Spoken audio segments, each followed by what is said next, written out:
Hello, ladies and gentlemen. Welcome back to more Flight Simulator goodness here tonight.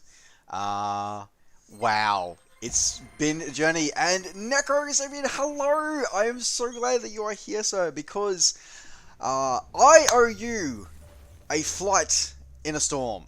Because you, sir, are an incredibly generous individual. And Mr. Bell Geode, my dear purple hat wearing friend, we were talking about you earlier tonight. We were talking about how we absolutely have to convince the Zobo to put a purple hat in the customization for the pilots and the pilot avatars. It absolutely has to be a thing. And I have to say, wow, to everybody, this has been such a roller coaster night already. So, I'm still blown away by so many things that's happening tonight. We absolutely need to have you, sir, looked after with that. We definitely do. We definitely need to have you immortalized in this.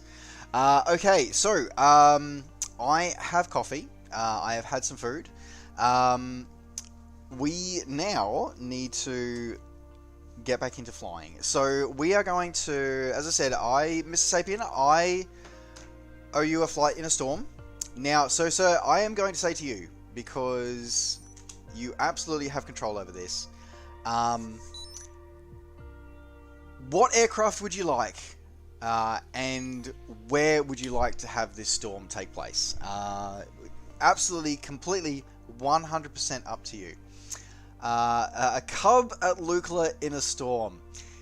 If that is what you want, then that is what you shall have, sir. That is what you shall have. I think though I will I will potentially the Yoke there. PAU and okay, so that would be, is that Hawaii or is that Alaska? I think that's Alaska, isn't it? That's Alaska. Kiwi, hello, welcome back to the stream. Yes, we are back again. I've got to wedge my seat back in. Alaska, yes. PA is in Alaska, excellent. Okay, let me wedge my seat back in. So I bought these door wedges for my office door, actually, funnily enough, but they ended up being far more useful wedging my seat in place. Alright, okay, so while we're waiting for our sim to load, so PAUN to PANC, so that sounds like, alright, so ANC is Anchorage, that's Stevens Anchorage, I know that one. PAUN, I'm not familiar with. PANC I remember very, very well from the Microsoft Flight days, but PAUN, that's not it's not Kodiak.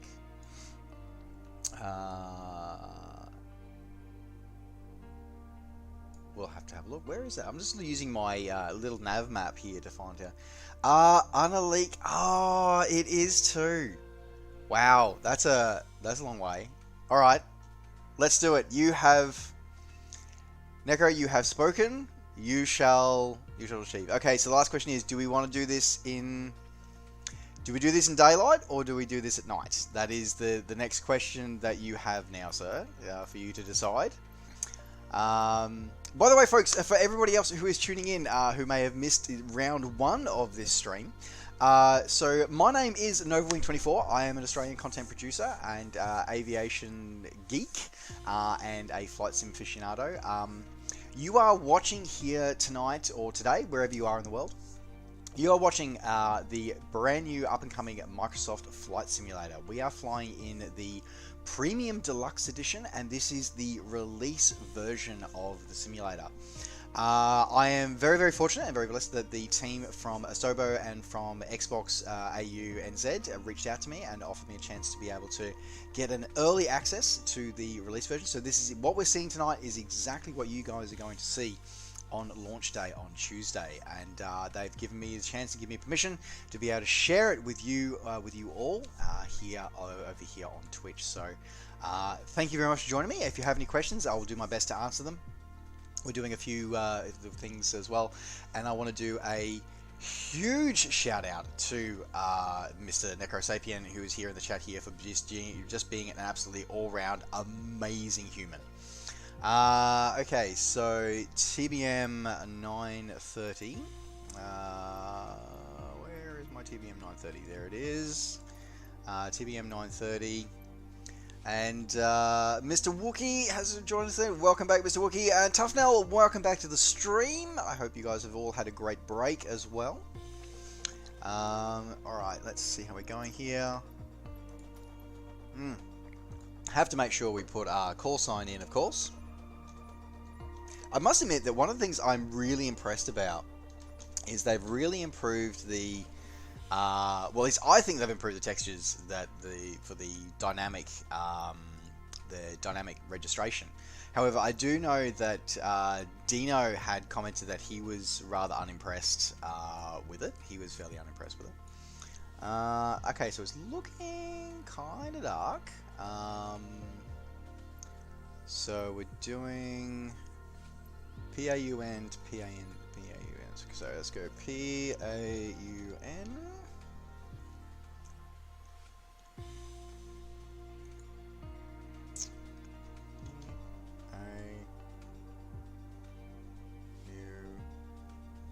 So apparently you have to type slowly for this one, otherwise... That's interesting, PAUN...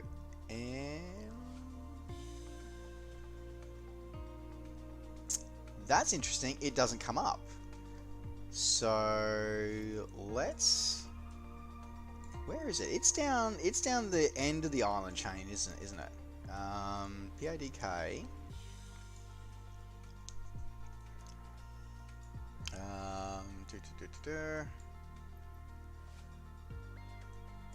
They didn't rename it, did they? West on the mainland. Okay. Coal Bay. Port Haydn. Kodiak. So that's... Yeah, because we've got Ted Steve, we've got Anchorage up here. That's PANC. Where's... Probably helps if I go west rather than east. That probably helps. Hang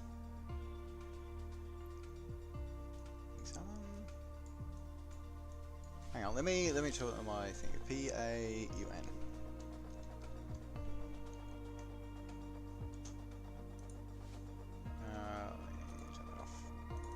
Where is it?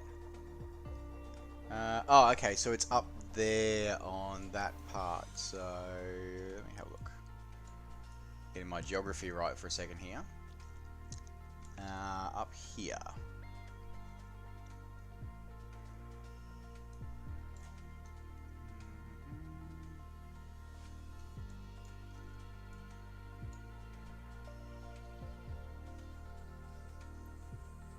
St. Michael's.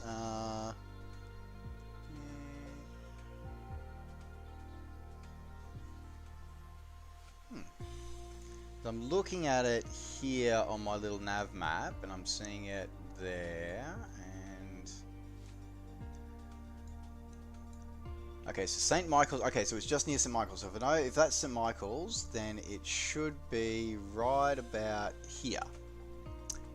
And it is not.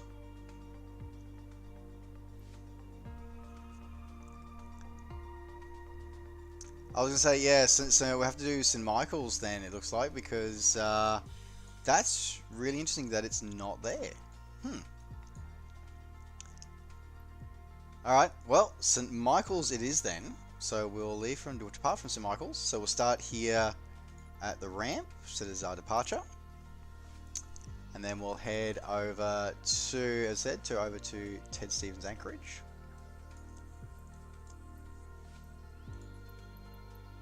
Set as our arrival.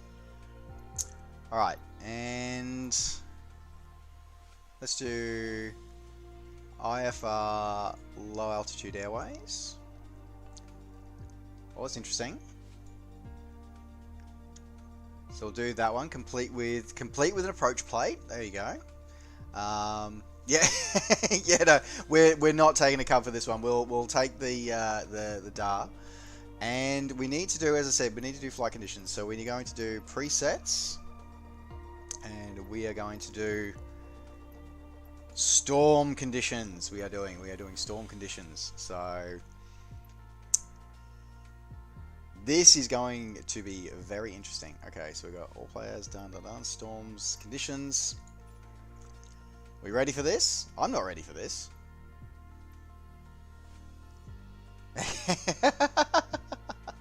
Yeah, it is very weird that Unallocated is there, because I remember, because that's a big station, a big stop on the oh, what's that sled race that goes through there? Holy crap! That's a 30 knot wind on takeoff. What the? Oh, this is going to be highly entertaining. I'm going to have a 30 knot wind with a 20 knot crosswind component. Alright, yep. Okay, we're doing it. we're doing it. Just trim it out, it'll be fine. Oh yeah, okay.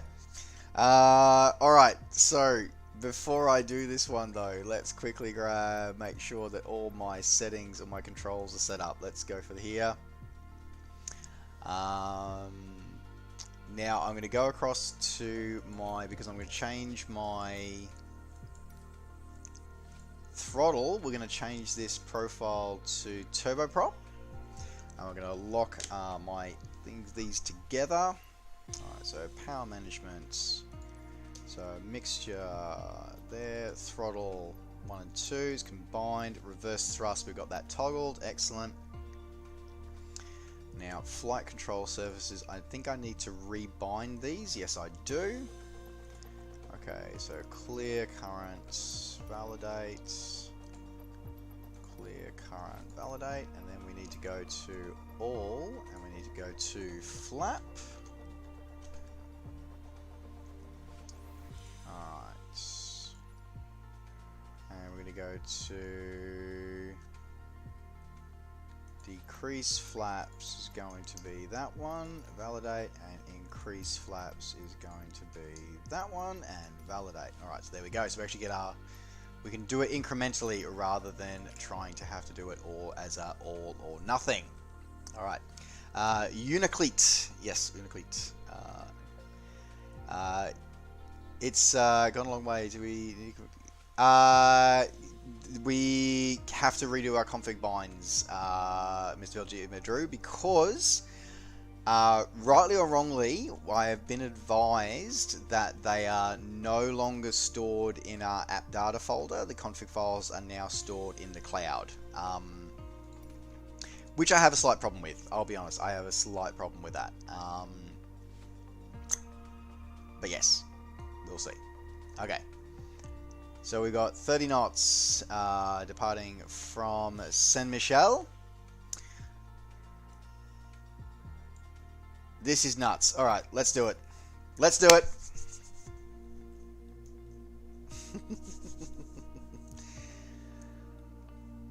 You were born and raised in Anchorage. Really? That is so. Not gonna lie. Like Alaska has been.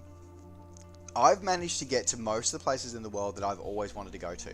And Alaska is one of the places that I haven't got to. And that was one of the reasons why I connected. In some ways, I felt I connected so strongly with flight. Is that somehow they managed to pick up that the two places I really wanted to spend a lot of time in my life is in Hawaii and in Alaska, and they were the two pieces of the world that they modeled in very good detail. The team at MS Flights, we literally spent, there was a group of pilots. I didn't do all of it, but there was a group of pilots. Oh wow.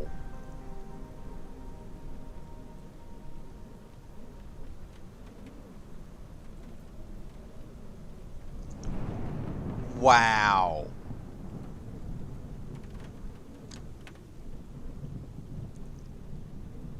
Holy crap. That lighting. This is gonna be completely nuts. Alright.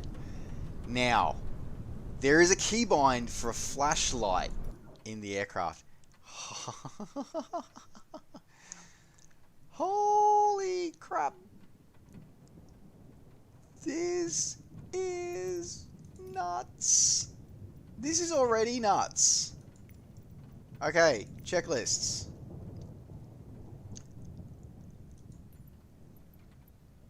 Alright. Okay, alright, let's do this. Crash lever is up. Okay. Okay. Source is, let's go with set to battery. Alright.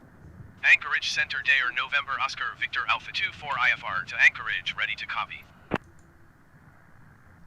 De-icing system. Dayer November Oscar Victor Alpha 24 is cleared to Anchorage Airport as filed. Climb and maintain 5,000 feet. Departure frequency is 135.7 squawk 1661. Clearance void 30 minutes from now. Yep, okay. Lights test. Okay.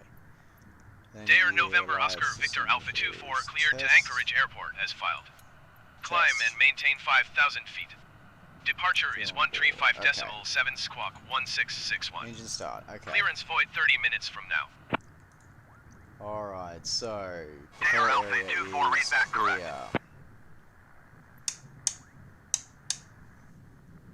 Alright, we're gonna go strobe, beacon lights, nav lights are on.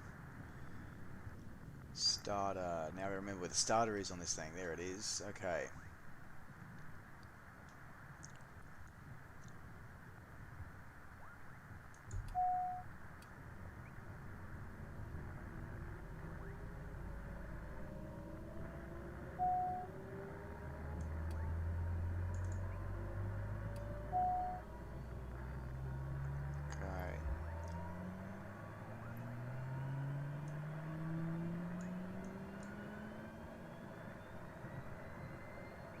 Pretty sure I might be about to damage.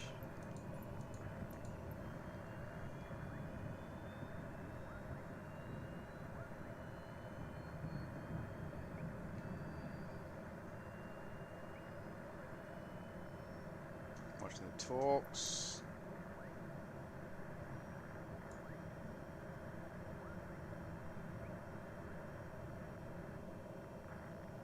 Okay, talk hasn't kicked in. Alright, what have I missed?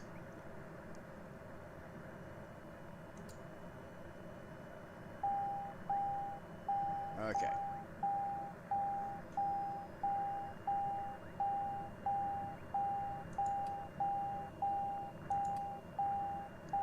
Alright, let's import that engine start.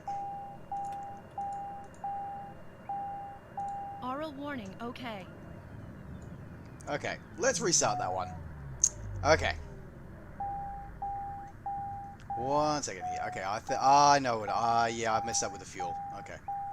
Alright, what we're going to do instead on that one is let's, this is the great thing about Sims, is that we can restart that. So let's just restart that one.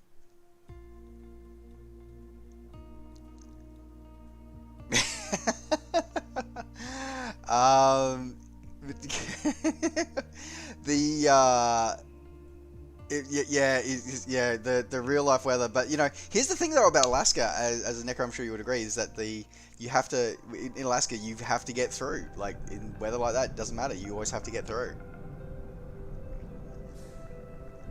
Okay. You know what? Part of me, what this did was.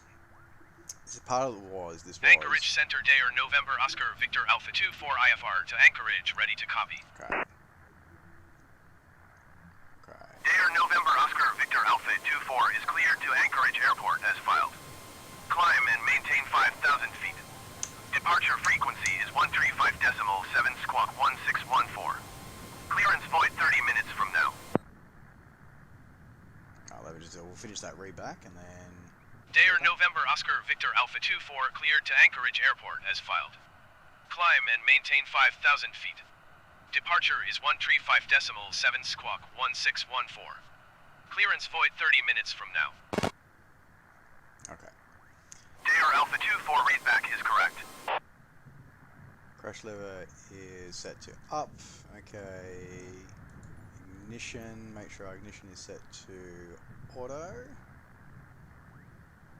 Okay, so ignition set to auto. Aux fuel pump is set to off. That's good. Fuel selection is set to manual. Alright, trims off, landing gear level down, throttle is in cutoff. Correct. Fuel tank selector, I bet that's what we didn't get last time, so there we go. Yeah, it was set to close. There you go, that was, you were right, Necro, it was that we hadn't actually opened the fuel. That always kind of helps, doesn't it? Okay, so we'll assume that our lights, the fuel on board is checked. Engine start, prop area clear. Alright, now this time, we should, hopefully, everything should work this time. Alright, this time.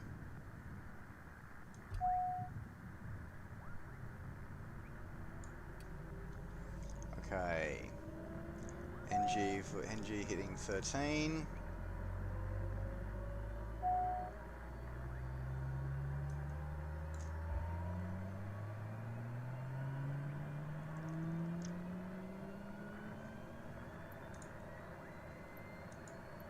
Alright, now that should catch. Now, question is, why fuel pump on? Ignition is set to auto.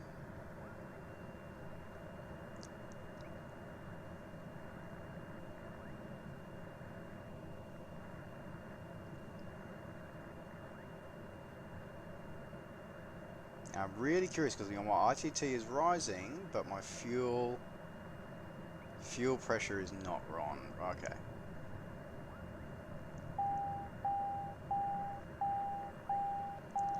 Alright, so we're going to go fuel cutoff.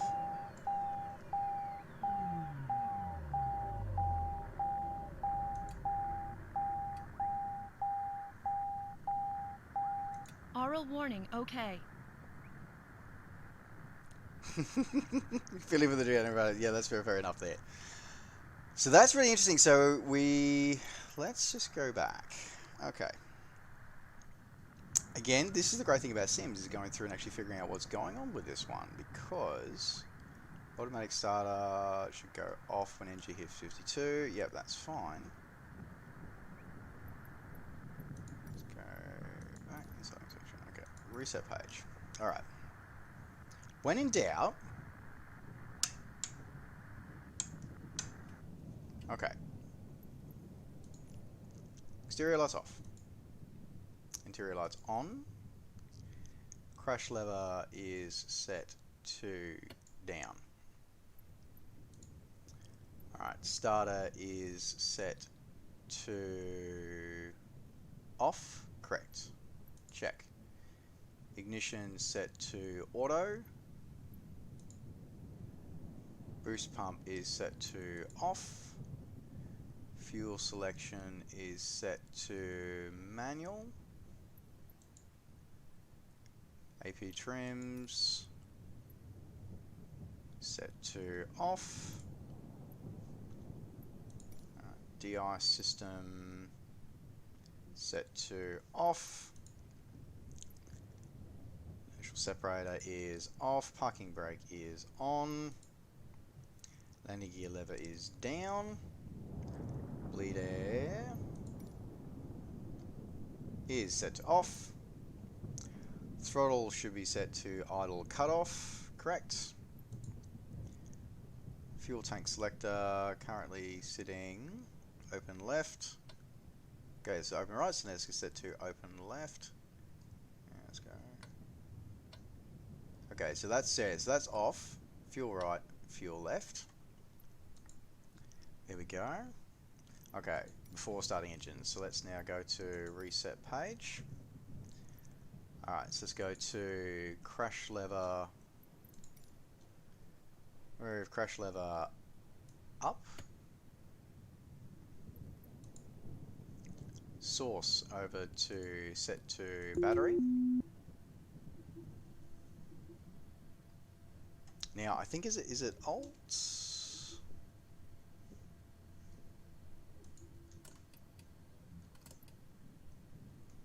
There we go.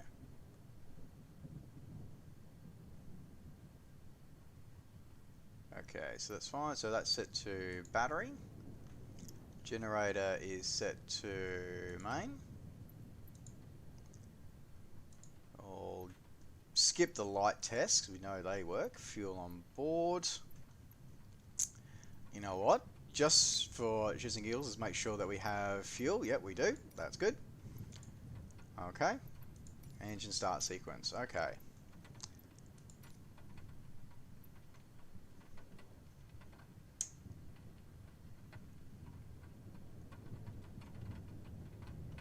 Generator. Okay.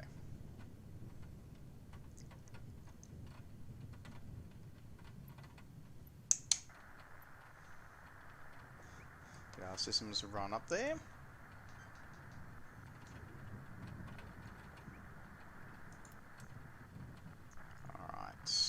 Okay, so theoretically we should be able to go starter 2 seconds on and then throttle to idle once we get that one. So let's go starter on, 1, 2, let release. TOS system test. Okay. NG 13%.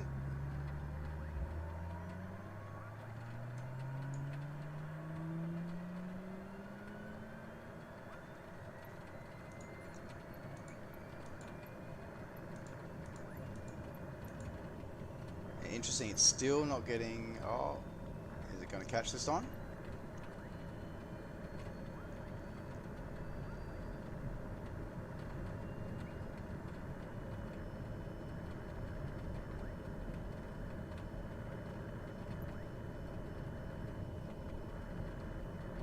There we go, okay.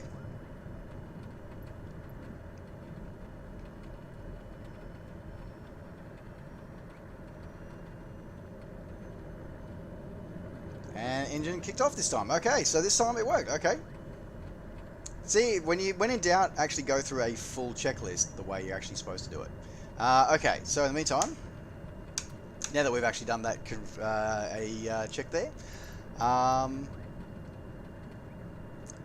so that's actually really interesting. So it means that it really actually does force you to follow do it by the book. That's actually, I'm actually really happy with that because it makes me follow it by the book. And actually do it properly. I've now got to remember how to turn my torch off.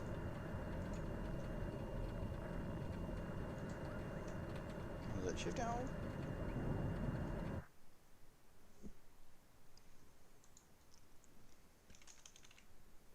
That was rather awkward. Let me just double check that control. Keyboard.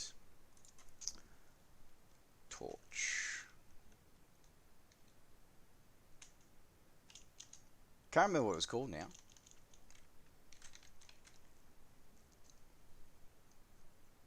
Toggle flashlight.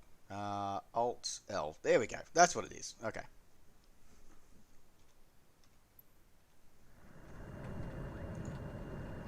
So we go Alt L.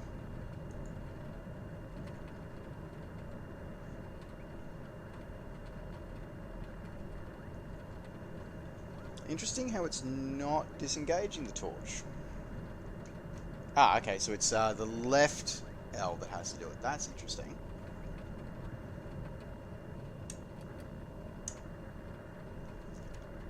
So that's interesting as well, folks, is that it does actually make a difference between left and right. Left and right Alt and Control keys. It does actually make a difference between the two of them. Alright, so we've got that. We have to turn cabin lights, access lights on.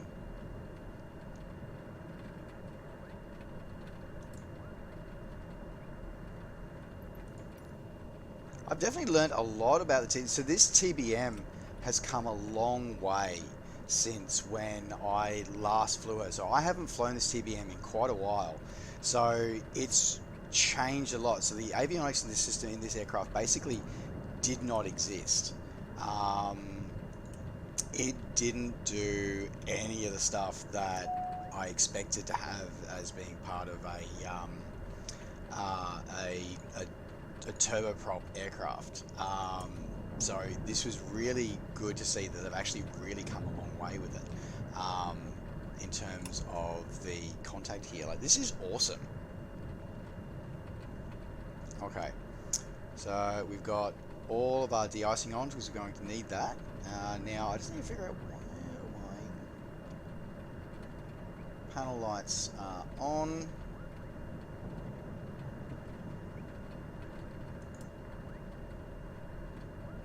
Alright, we're good here.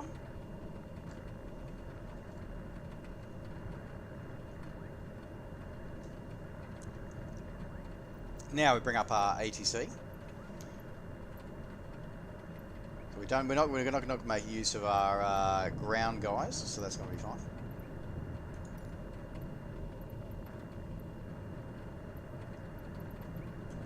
Now looking at our weather here, it looks like we've got a 15 knot crosswind, so we're going to be taxiing a fair way. So we're going to taxi down the end of 20 for our departure today. So I think to do that, we're going to need to taxi off to the left.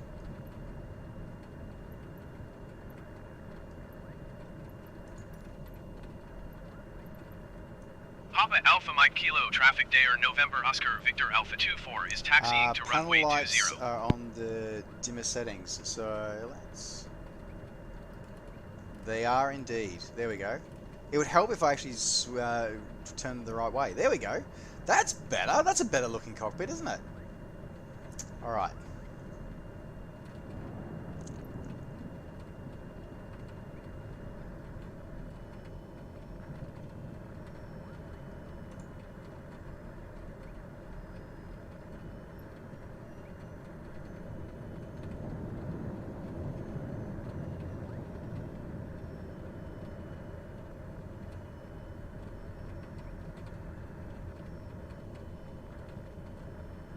Wow, this is where I'm really grateful for this augmented navigation system on the glass cockpit, because just navigating through here in this murk is ridiculous. It's sort of you having to navigate by the flashes of lightning from the other aircraft. Neko, you definitely picked quite the adventure for us on this flight. Wow!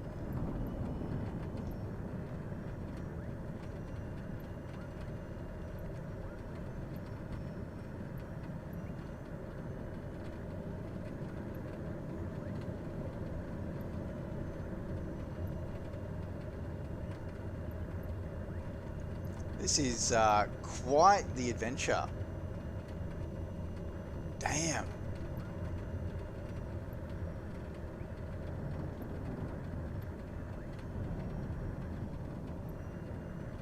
Yeah, Belgiad, I'm with you, dude. Like, if I'd seen this weather, I'd been like, yeah, bruh, nah.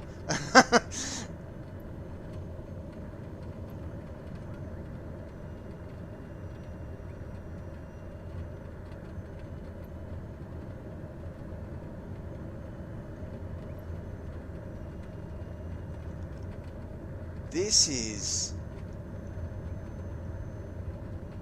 like, seriously, just looking at this weather is just... this is absolutely, like, incredibly well done, by the way. Like, for the flight sim team. Like, this is amazingly well done. But also, this is going to be terrifying to fly in. Just gonna say, just gonna say, like, this is going to be terrifying to fly in. Alright, so while we're taxiing here, it looks like we've got altitude's been pre-approved for 5,000. So let's set that up. Alright, let's move that up to 5,000 on the autopilot.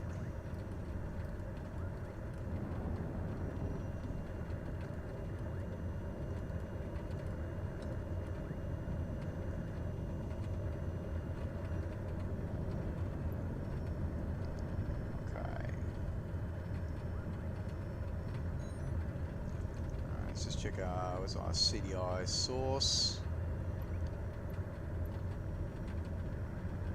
It's just it's just even the aircraft just taxiing here is having so much buffeting. This is insane. For everybody in the chat, like, I will have a look. I will get to the chat when I can, but right now I'm focusing on this experience because this experience is batshit insane. Like, there's just so much wow in this experience right now. So much wow and so much no. All at the same time. Okay. Alright, coming out towards the end of the runway here.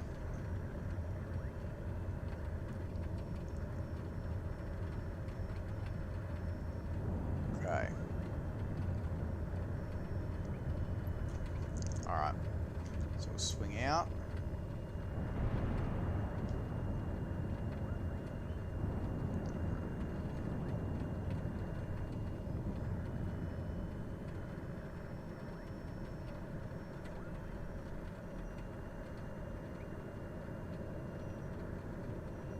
Little too much brake in that turn.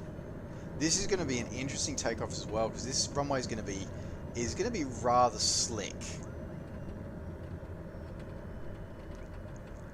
All right. Alrighty, folks. One notch flaps out.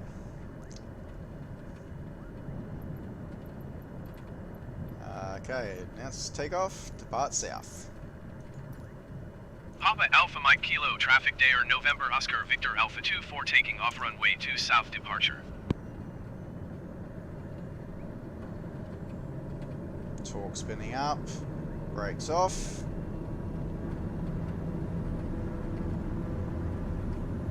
Oh.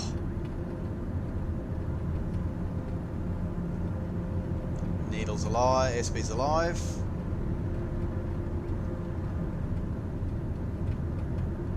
Aircraft like this are not going to rotate to about 85 knots. Oh, it's struggling.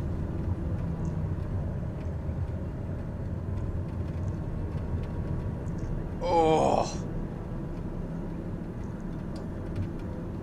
Gear traveling.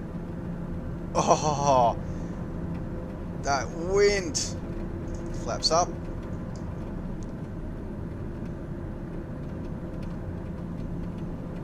Positive rate. Watching the ITT. Anchorage Center Dair November Oscar Victor Alpha 24 is at 700 feet, climbing 5,000 feet. Dair November Oscar Victor Alpha 24 Anchorage Center continue as planned. Altimeter 29.902. Oh, damn. That was something. Alright.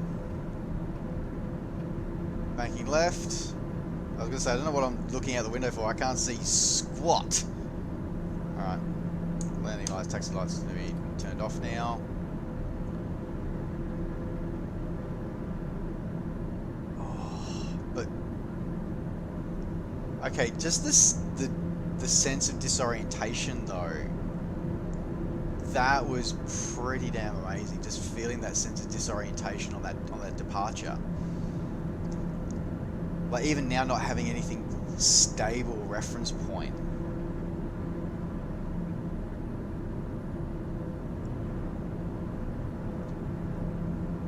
So a little too much on this.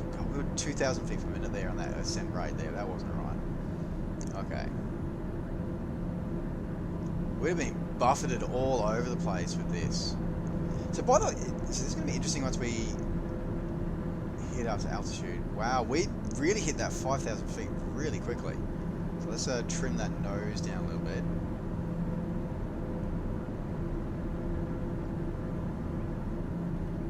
This is one thing I noticed though, is that in our flight planning, there was no way to actually set what altitude you wanted to cruise at least not a way that I saw. So I didn't really dig around too much into flight planning because, let's be honest here, as I said, I'm a GA, I'm a VFR kind of pilot. I don't really flight plan too much.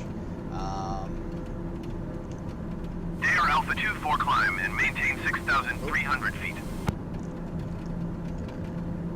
That was 6,000. Climb and maintain 6,300 feet, Air Alpha 24.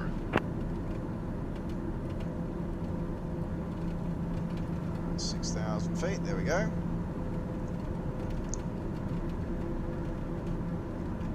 Alright, bring back the torque a little bit. Oh, did you just catch that cloud formation then? Holy crap! Oh, wow! And sort of just started descending there, looking out of that. Okay. Oh wow, that's nuts. Okay. Alright, let's go with AP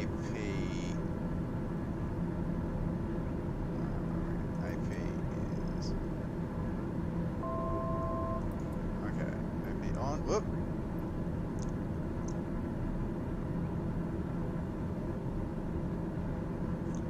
Altitude. And we do, where is our nav? Nav.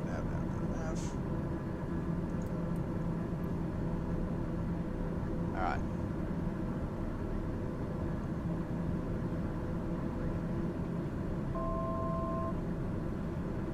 Okay, nope. Okay. Let's try that again. Interesting, the AP not engaging. That's interesting. So I guess we're hand flying this then. It's interesting. Okay, did I not energize the AP circuit somewhere? Let's have a look. Flight director on. Yaw dampener on.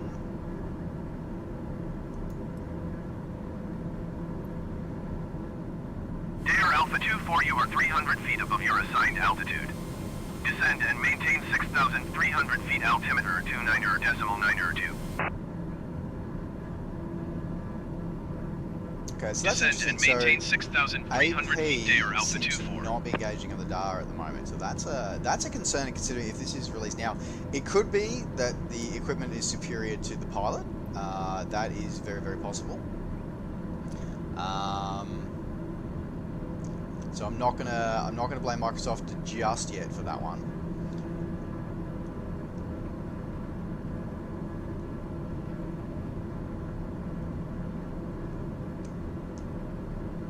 But I'll tell you what, it's just the sense of the storm though is very disorientating when you're when you're trying to sort of, you have these flashes of the clouds coming through. It's really, really interesting. Okay.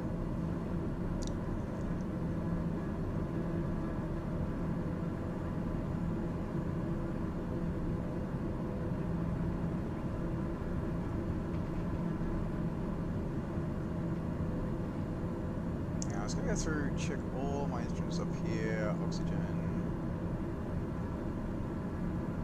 I don't believe I've missed any of the instrumentation. I've got my avionics, all of my avionics buses are on. Let's have a look.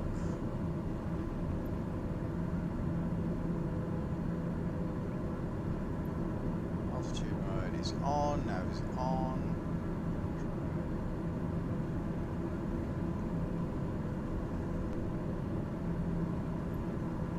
Yeah, definitely interesting that is not there. Wookie, thank you very much for the biddies.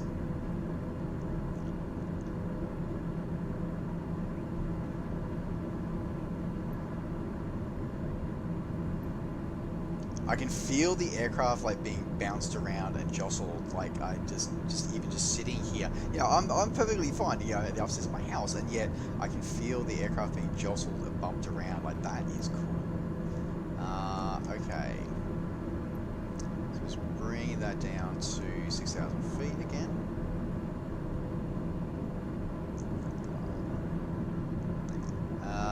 Okay. AP trim switch. Okay. AP trim switch. Oh, really?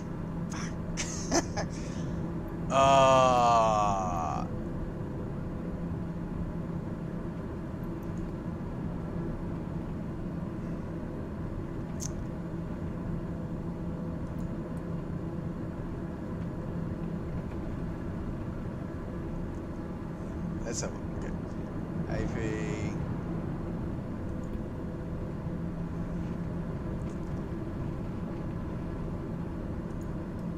You guys are just mean. Oh, no, still. Okay, so I've got that set to. Air Alpha 24, you are 300 feet below your assigned altitude. Climb and maintain 6,300 feet altimeter, 29.902. Climb and maintain 6,300 feet, Air Alpha 24. 6,300.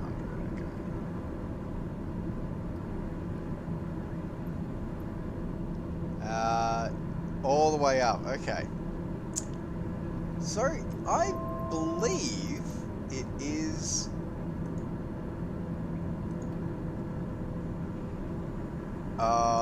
There it is. Okay. Whoop, whoop, whoa. Okay. That's a problem. Getting distracted on that one. Okay. Switch all the way up. Now let's try it. There we go. Haha. Right. Okay. Don't mind me, folks. There you go.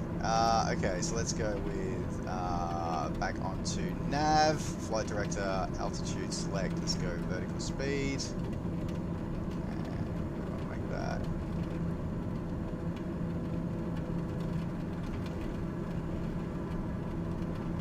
6,300 feet. There we go. See, what I probably could have done is, if I probably actually asked for my autopilot system, I could have done that one. But that was a very valuable lesson in that one. So thank you very much to all of the chat for helping teach me that one.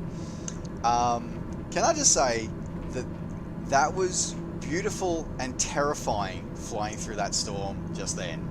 That was, and I'm having to take a moment here because my heart is going. I know I'm perfectly safe in this. I'm sitting in my home office flying a computer, and yet my heart was going because of this storm and not being able to figure out that damn autopilot. To elicit that kind of reaction, folks, that's a huge deal. Also, we're going to be flying in to an amazing sunrise, flying into Anchorage. So Necro, dude, I've got to congratulate you on an awesome trick, and just watching this aircraft bounce around and jump around is just insane. That is so cool. Okay, let's have a look. Let's quickly check how our fuel's going. So our fuel is nice and evened out at the moment, which is good. May need to switch over left tank shortly. Okay. I think I can take a moment to breathe and check. Now, this is the other thing, guys, is that bouncing around like this in an aircraft, this is what vehicles. Oh, that lightning going straight across the sky there. Wow! This is so cool. Dude, high five for suggesting to fly in a storm. That is awesome. Okay, now that we've done that, I need to go through and have a look in chat and catch up with chat now today. So, while we do that, let's have a look at the outside view. Let's move the camera and have a look at some of the outside view.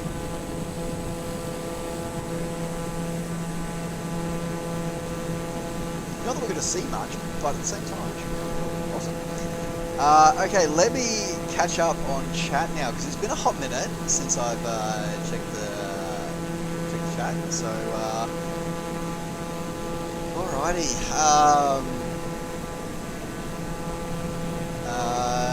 Bogey at your 6, thank you very much for following. Welcome to the crew. No notification will take off that weather. I don't even know maybe not. Yeah, well, you know, this is why we get to do this in the sim. Because we can do crazy stuff like this. I'm going to drop the volume of that down a little bit, I think. Might be a good idea. Okay. Yeah, feel for the dude setting outside the rain. I know, it was much of this crap, I know, right? Addition to OSP to on, order to start running. Yep. Whole new flight. The new flights, it does, the Storm Noah, it does. Welcome to stream. Thank you so much for the subscribe there. It's good. Necro, did you just gift another subscription? Dude. I love you.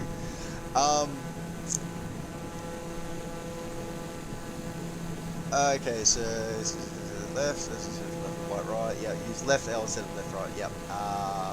So inertial separator on.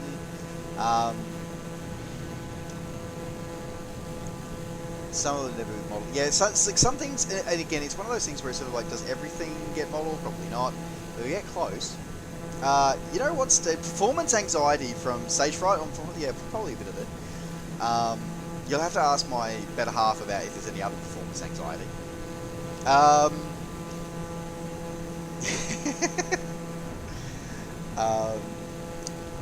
If you can fly a Boeing in a sim, you can fly one here, right? Yeah, it's one of those things of like, you know, trying to go through. Flying in a sim, could you fly one in real life? Flying. I'll be honest, as I said, like working with sims as I do every day. It is a challenge because it can be both like just being able to fly a sim does not mean you can fly an aeroplane. Sims are very much there to teach you the procedures and processes, but not necessarily how to fly. How to fly cannot be replicated except by actually flying. Progressive taxi looks a lot different from the FSX days. It absolutely does. It looks so much better. We are moving slowly. It's like a mile to the runway. It was. That's right. Taxi lights were on.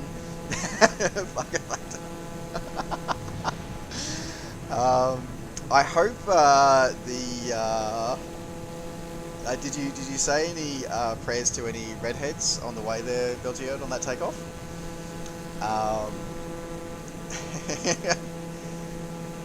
That was insane. Imagine that in VR with a bath bag. Absolutely. Okay. Yeah, I think we're going to ignore. Part of me wants to ignore with the ATCs. The ATCs haven't given us 6,000 feet. I think we should be doing 10,000. You're right, but which is we averted catastrophe. We did narrowly. Everybody needs more coffee after that. Absolutely, I think. I just really have to believe that would be an amazing thing for you guys doing. For all you guys who do VR, you're nuts. You really are. Pretty awesome.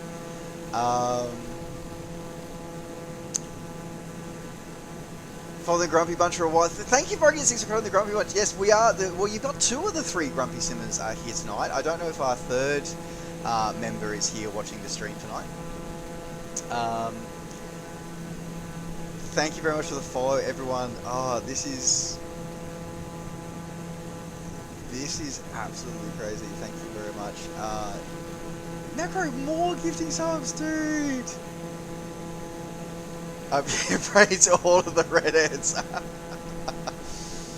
Oh, this is absolutely insane. Like, this is genuinely. So now I've caught up on chat. Like, thank you very much for that.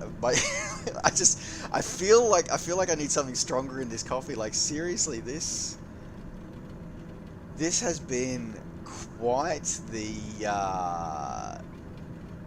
start of the ride. Now the question is, can we ask for cruising altitude increase? Here we go. Okay, so we're currently at 6,300.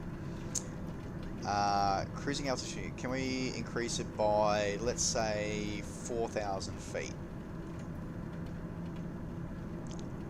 Anchorage Center Dayer Alpha 24. Request 9,000 feet. Dayer Alpha 24 climb and maintain 9,000 feet. Yep, wrong button. Climb and maintain 9,000 feet Dayer Alpha 24. Okay. So 9,000, so we can go to 9,000 feet. Now, obviously, it still had our cruising altitude set to 5,000. So let's go up to 9. So set our 9, switch over to vertical speed mode, and wrong button. Ah!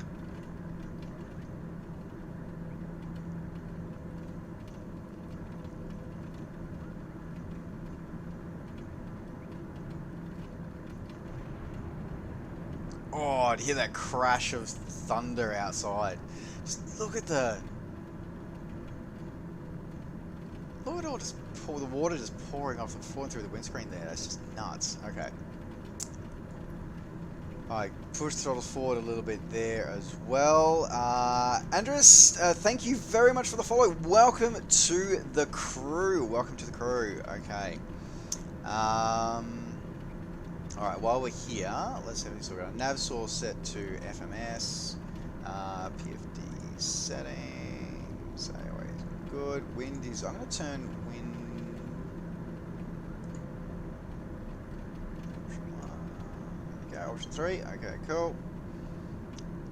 Let's go, here's MFD, let's go back, MFD, okay, so for our map settings there, what's we zoom the map out for these ones. So there should be an option for here, waypoint info, map settings. Oh, here we go. It becomes the dynamic. So I must admit, I really am impressed that it has, like, I like how they've modeled the Garmin systems with their like soft buttons and soft keys down here as well. Like, I do like how they've done that. I have no doubt that they're probably not 100% accurate to the real life aircraft, but you know, this is the thing about a lot of these sims, particularly default Dayer aircraft. Alpha 24 contact Anchorage Center on 118.15.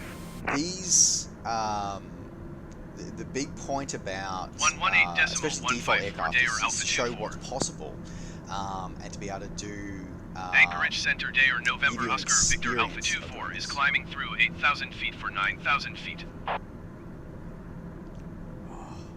Dayer November Oscar way Victor it's- Alpha 24 Anchorage Center the way it continue as lights planned. up those clouds, Altimeter that's insane. 290 And also, 902. now that we're above the rain, we don't have the rain on our windshield anymore, but we still have a bit of that sort of speckled of the water as it bleeds off. How cool is that? Like, seriously, how cool is this? This is awesome! Awesome! Crazy and awesome. Okay, Necro, dude, thank you so much for all the more gifting, dude. You're amazing. Like, I cannot. Everybody in chat has to say a huge shout out and a huge thank you to Necro for just being an awesome human.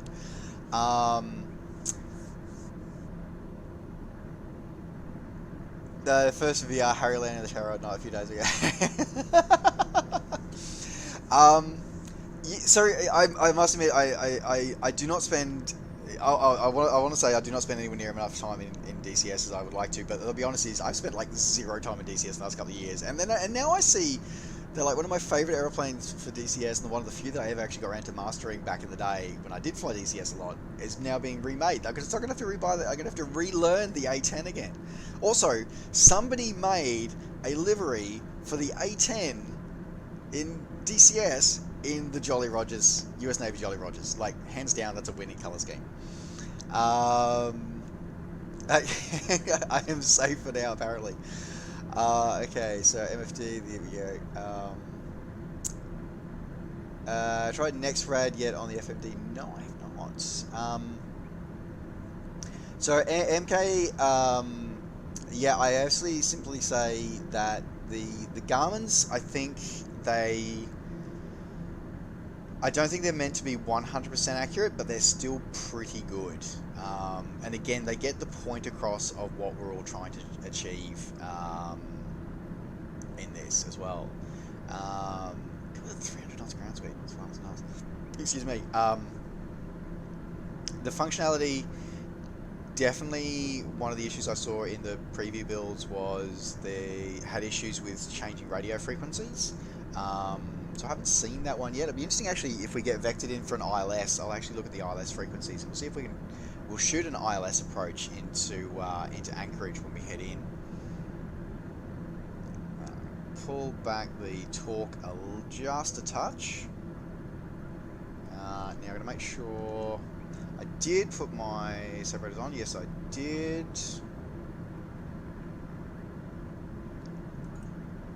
Or am I just turn that on just to be sure?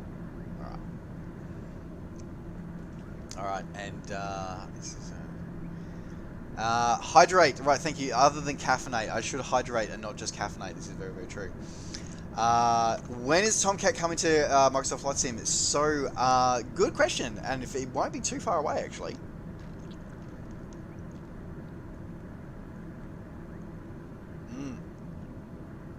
So, DC Designs. Wookie just pointed out. Yes, DC Designs had announced quite some time ago they were intending to bring it to the new sim, and they released a series of screenshots not that long ago to actually show that.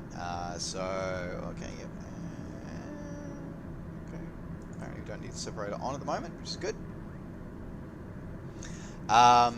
Yeah, apparently, yeah, so we've seen screenshots now of the Tomcat in the new sim.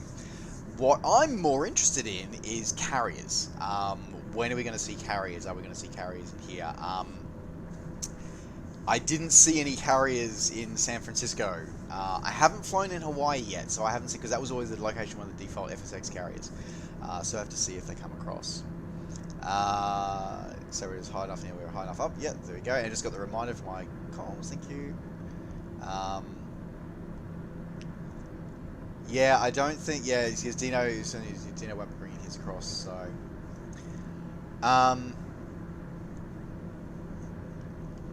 So I think from the F-15 improvements, I think that DC Designs have definitely grown as a developer, so I look forward to seeing what they've got coming up there. Oh, Necro, I thought the inertial separator also had a de-icing function as well. I knew it did a debris out of the engine, but I thought it also had a de-icing as a secondary function as a de-icer.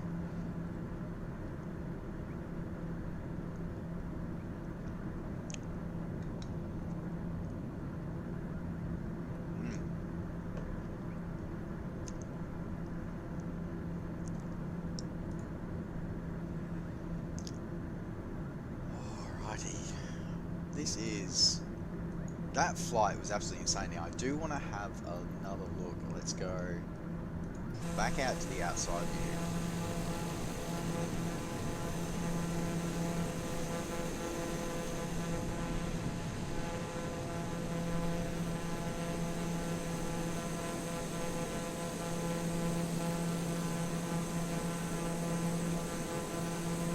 That is so...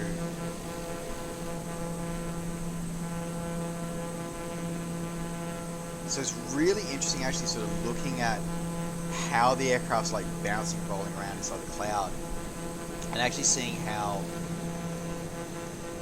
oh wow, to see how that's doing, that's, okay, please, let's all just take a moment to appreciate the fact that the glass cockpit instruments are being reflected on the moisture that is currently on the wing. Can we all take a moment just to appreciate that? Just for a second here. Can we all take a moment to appreciate that? That is absolutely nuts.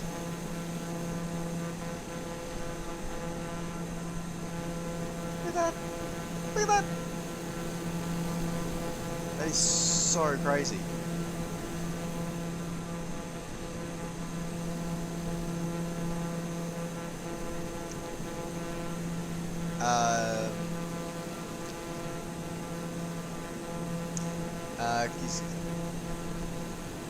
Like now the HUD of the ammo can be decent. Yeah. Okay.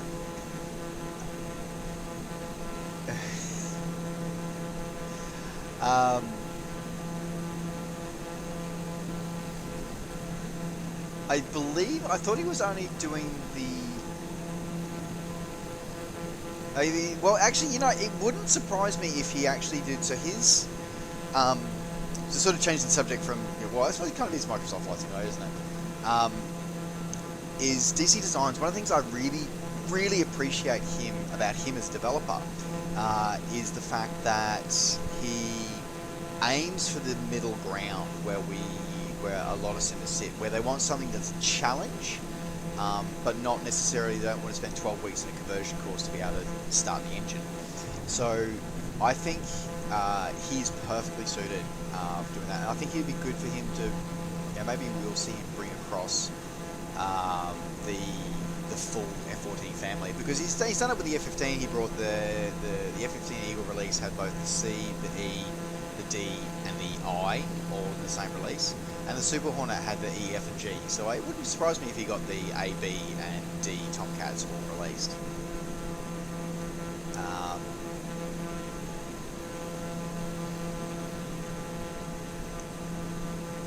I'm just watching, like, even right down to having the star field in the background there, like, and then the flashes of lightning, like, this is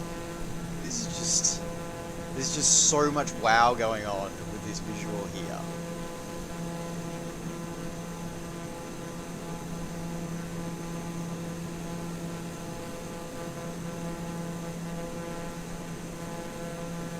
Wow, so much wow. And then seeing that light in the distance sort of reflecting off the clouds at high altitude, that's so cool.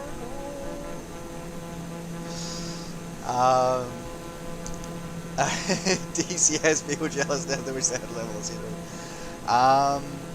That's a good question. Let's have a look at chart.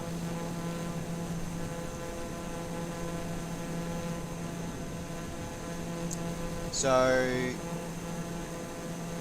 doesn't give us a tier on top of descent, but this is for our approach play. So I'm guessing. So it's got us flying in. That's a freaking visual approach into 2.7. Oh, that's gonna suck. That's not even an ILS approach into 2.7. That's a visual approach into 2.7. Okay, the flight planning in that case is bugged. If the sim knows it's a thunderstorm and is vectoring me on a visual approach for 2.7, that's gonna suck. So I'm gonna dial in because I know it. Not that I know it, but I can look it up.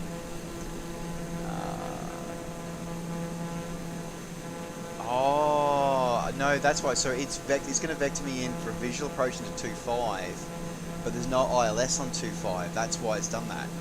It's because the ILS is only on 0.7.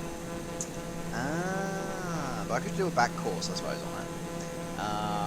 So let's do 111.3 is it's gonna be for that one. So let's see if we can program in that one there. So 111.3 if it's going to come in on 2.5 left. So 111.3 will be the back course. Now I've got to remember the nav comms, which is in this one here. There we go. Alright, so we want to go to... we need to activate the comm radio. So we're going to be nav, we don't want nav radios, we want radios. Nav 1.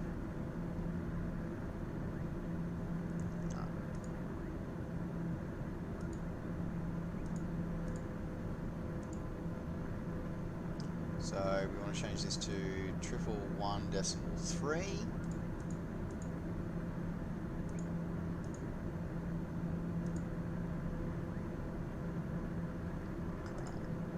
And go transfer. So that's the active, and then what I'll do is I'll put 109.9 as the alternative frequency, which is the alternate for the 2.5 right. Okay. Good. And we will do the same on nav 2. So 1.3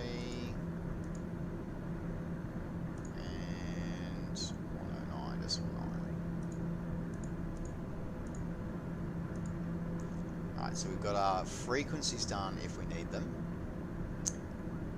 But you know, we'll trust the sim and see if the sim maybe will have enough visual clearance at low altitude. But again, I would have thought that with a night, but look at that! Look at that sunrise that we're going to be blessed with.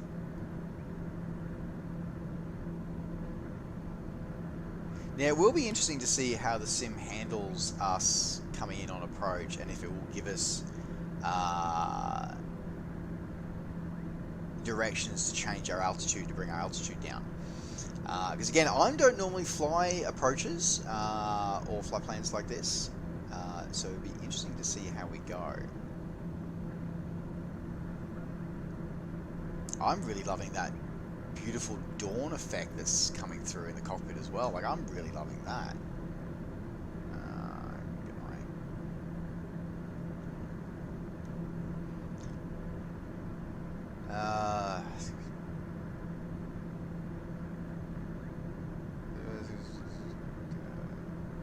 Good luck landing. Yeah, thanks for the luck.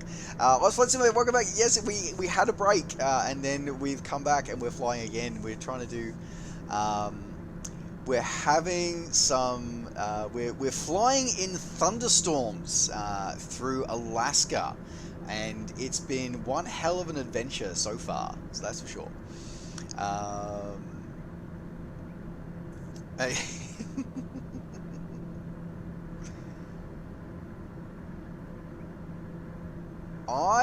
I have no idea what it models the Aurora Borealis, but that would be so cool.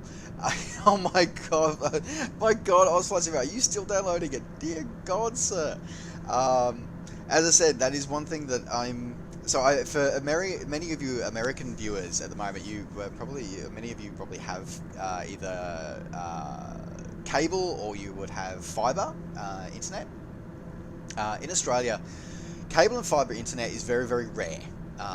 Is the fact is, and even though we have our government has spent multiple billions of dollars on something called the National Broadband Network, it is rubbish. Most of it is still reliant on ADSL and VDSL services for at least for the last mile. It is very challenging to find somewhere which has proper fiber optic or hybrid fiber coaxial cabling. I am very, very lucky that in my previous house that I lived in, I had HFC, and this current property that I'm in, I actually pay a higher rent because we have fiber optic here. I have fiber to the premise, and I get some of the fastest internet speeds in Australia, which is terrifying. That and I've seen the internet speeds in the US, and I'm like, it makes me sad because I watch internet speeds in the US, and I'm like, you guys have like 20 megabits per second upstream, and I'm like, yeah, I have 5 if I'm lucky. That's it. Like, I can get 120 down with my fiber, but I get 5 up, and I'm on the fastest plans that you can get in Australia. That sucks. Just saying. Oh my god, that was freaking cool. That lightning bolt was cool. Alright. Air Alpha 24, contact Anchorage Center on 128.5. 128.5, Dare Alpha 24. Anchorage Center, Dare November Oscar Victor Alpha 249,000 feet. Dare November Oscar Victor Alpha 24, Anchorage Center, continue as planned. I'm loving Altimeter looking at like these 290.902. clouds formations in the distance just going through. This is awesome. Oh, you got 40 up, do you, Wookie? Nice, okay. 150 down, 15 up, yeah. You managed to get 40 up, Wookie. You are doing far better than I can do. So yeah, I mean, That's really good that you got that, Wookie. So I'm in what's known in Australia as, that was so cool, as a smart community, which is a Telstra fibre optic community. Yeah, and we cap out at 120 down, but only 5 up, and it's a real shame. 4010 fibre to the node. Okay, well, I'm doing good there, Vash. Welcome back, Vash, by the way. Hello, and welcome back to the stream.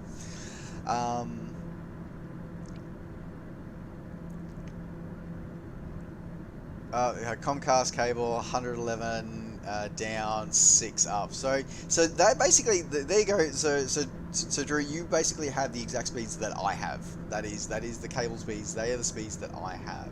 Apparently, I need to move out to down to where Mr. Wookie lives in Australia, or where Mr. Vash lived. That was nuts with that horizontal lightning.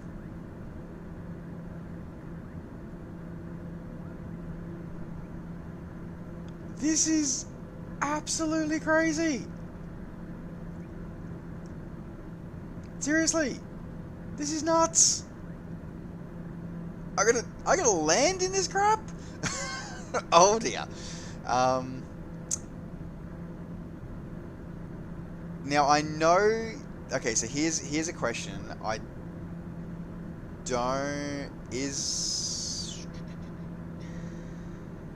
Now I know the aircraft in real life has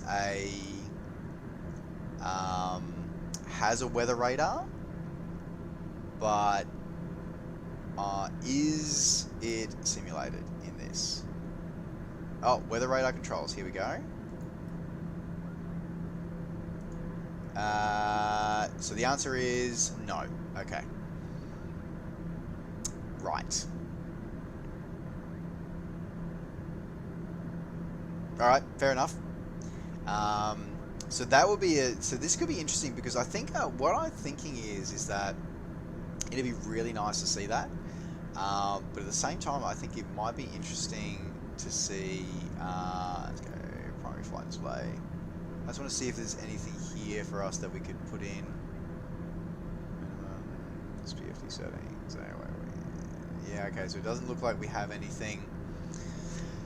So yeah, so that could be potentially be something like maybe what I'd like to see developed in the future. I'd like to see weather radar implemented, or again something perhaps for the likes of developers like Active Sky, Hi-Fi Studios, for example, or Rec Studios.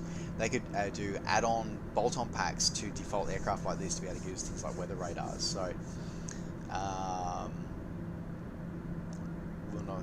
Since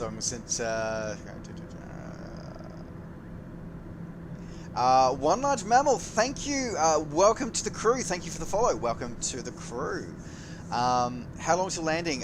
So we looks like we are probably not too far from the start of our approach. So we're a few miles away from the start of our approach, and then on the way through here. So we're probably, what would we say? We're over halfway. We're over halfway through our journey. We're about halfway through our journey at the moment. So we'll get there. We're getting there. We're getting there. I get the feeling that weather is about to get a lot nastier.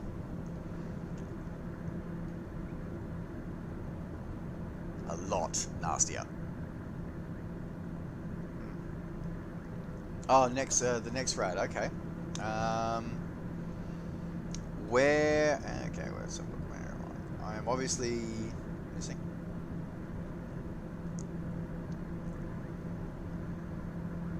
Alright. And the question is, where do I turn said next radar on? I'm guessing I probably. Oh, hang on, what's this? No.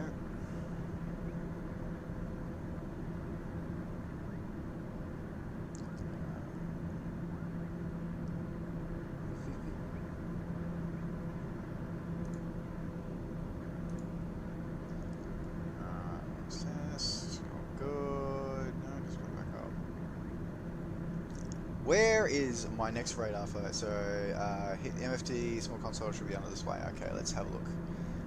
Oh, because I was looking at PFD instead of MFD. That probably would do something about it. Weather. Here we go. Oh, Jesus. I stand corrected, Microsoft. I do apologize. There is a weather radar, and oh dear God.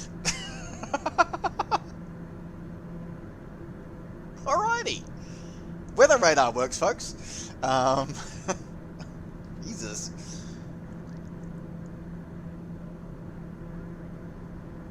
Oh, wow.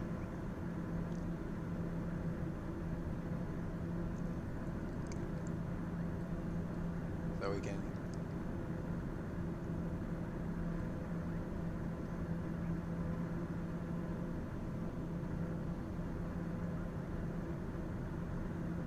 This is what we're flying through, folks. This is what we're flying through tonight.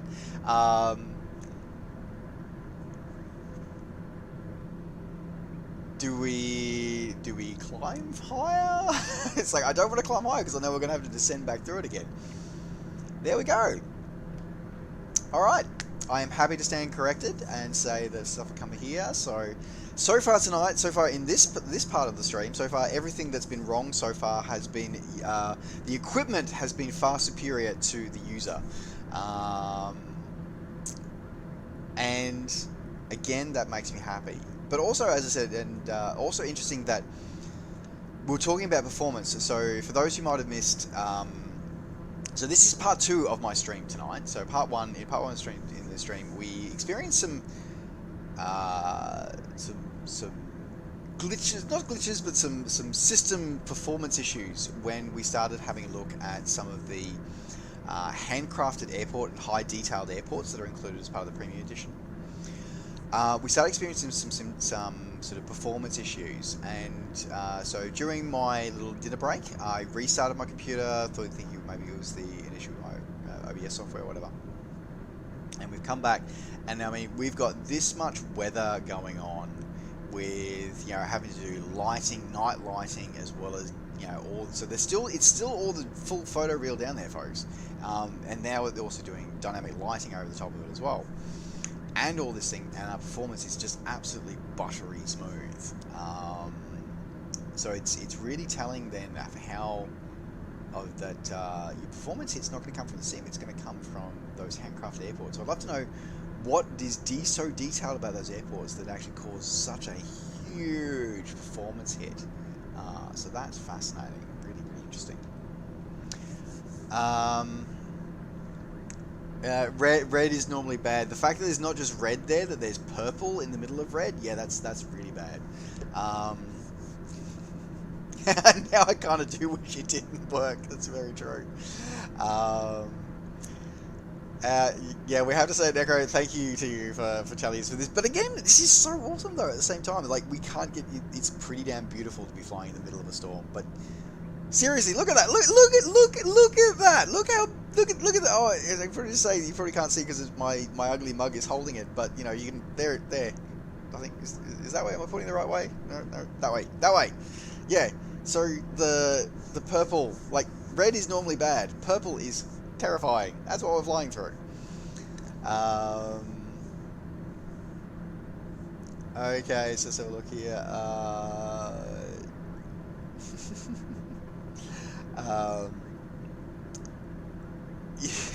You got 12 mega up. Nice.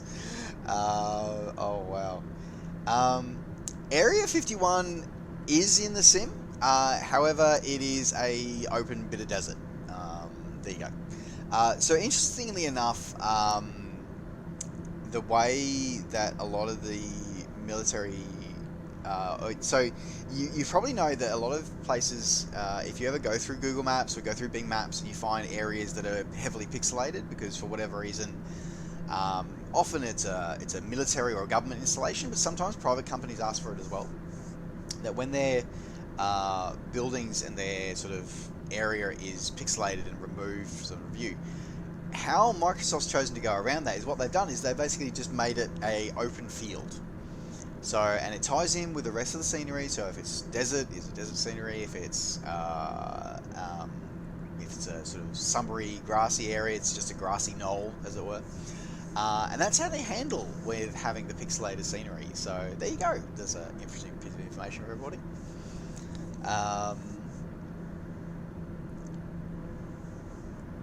Just 4G.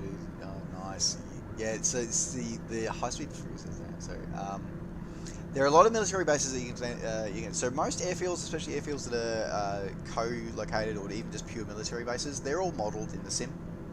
For those who watched my Newcastle showcase video, the main airfield option is a dual-use airport with both military and civilian traffic coming out of it.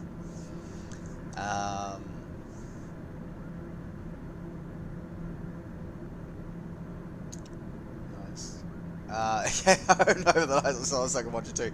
Looking at that weather, I'm not so sure. Not gonna lie, I'm not so sure. I'm starting to get a little bit worried. I think we may even time this with the dawn as well, which would be really kind of cool if we do. If we do manage to get this a dawn view of the storm, that would be I'd be really, really happy with that. We're a few miles away. I'm surprised that the outside air temperature is only -3 degrees Celsius. I would have expected it to have been a lot colder, to be honest. Right, so we're about 13 miles from waypoint.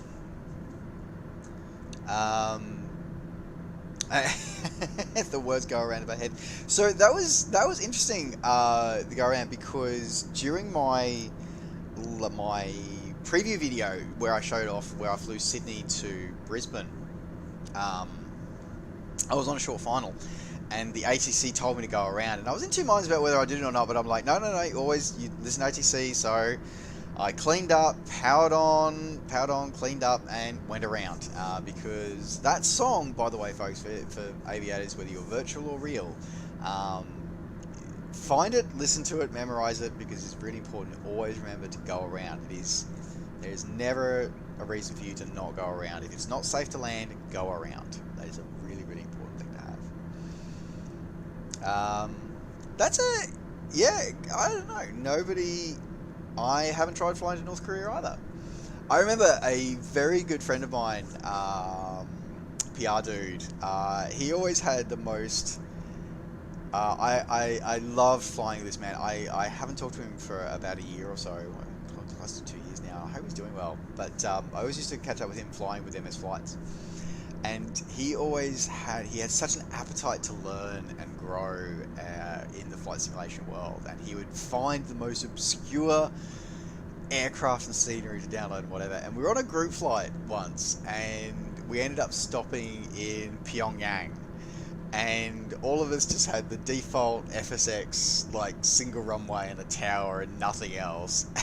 And he was like, oh, look, I didn't realize I had this. He's like, oh, you don't see this? He said, there's a screenshot of this. And he had a full laid out airport. He'd somehow found there was only one developer ever made it. It was freeware, and he found it, and he installed it. It was the rendition of Pyongyang airport. It was just so crazy. He always found cool stuff like that. Oh, anyway, okay. So it's beautiful apparently, North Korea, is it? Okay, well that's good to know. Do we call you Kim Jong Simmer now, or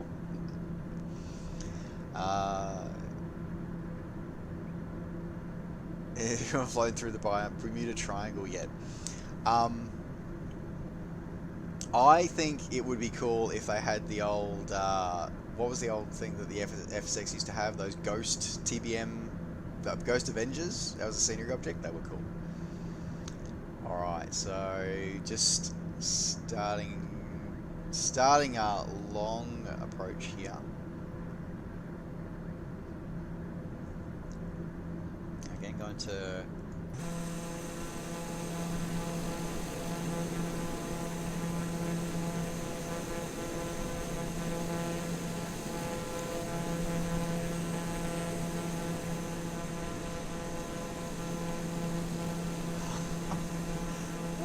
Look at this.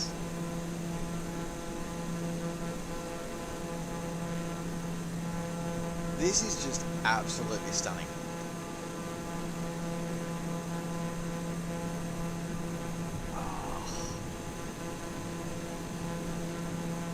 That is so amazing. It genuinely is. Like, I am super impressed by how this is being done. Like,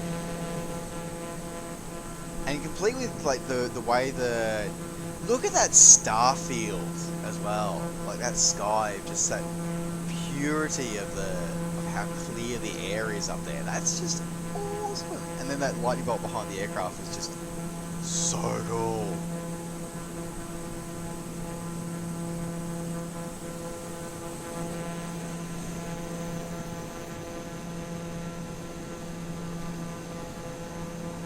That's a pretty awesome shot as well. Just seeing that sunrise line coming through there as well. Like, that's cool. Okay.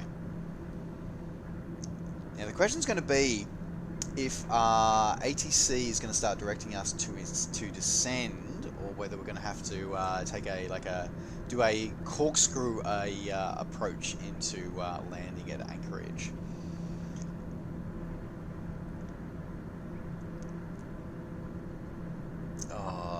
So absolutely, people can add mods. So the SDK will be available either at it's supposed to be available either at launch or shortly after launch. There will be a fully open, fully free SDK available to everybody that you'll be able to access and build your own content for that. Schmitty's, welcome to. Thank you very much for the follow, and welcome to the crew. I hope you enjoy your stay here.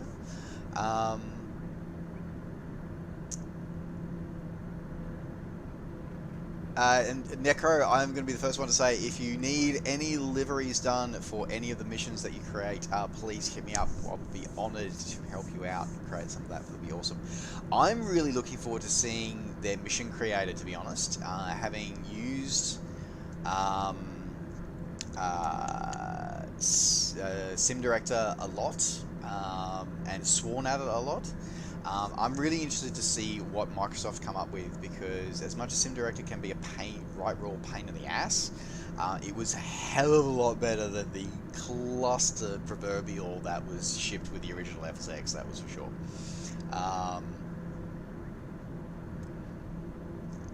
Your missions and planes and all of the things, yeah, it's going to be amazing. I am truly excited to see what everybody in the greater simming community is going to come up with for this sim, because I think that it is fundamentally, we haven't seen something as amazing as this come out for a long time, and I think we need to. I think it's truly amazing to see what we've got here. Okay, so let's have a look. I'm loving even just watching the gradual changing of those sky colors. That is so cool. So cool. Alright.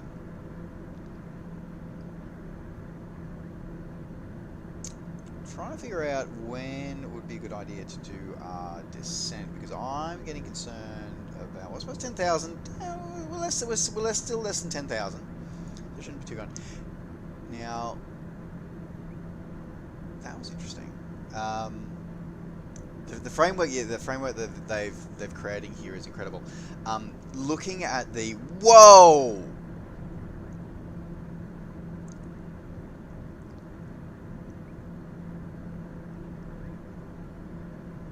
that lightning was up and close. The fact that it literally blinded you. Didn't hear the crack though. That was probably the only thing that's a bit disconnected though. I didn't hear the crack. Seriously, I just had to pick a hole in the fact that the lightning blinded me like it would in real life, but I didn't hear the crack of thunder. So therefore, like, I'm picking holes in that. Wow, it's getting tough to pick holes and stuff if that's what I'm picking holes with. Jesus. Fire! Holy crap! And just the bumping, the jostling, it really. I wonder if there's a way you can turn on, and because we've seen in the preview videos of like how Asobo sort of, you have to see like the the molecules of air flowing. I wonder if there's a way to turn that on in the sim so you can actually see it. I'll have to dig around for that. Alright. Wow, this is just insane. Look at all this stuff. Alright. Look at those sky colours. Stars, the sky colours. Mountains in the distance there. This is sort of like Alaska flying. Wow.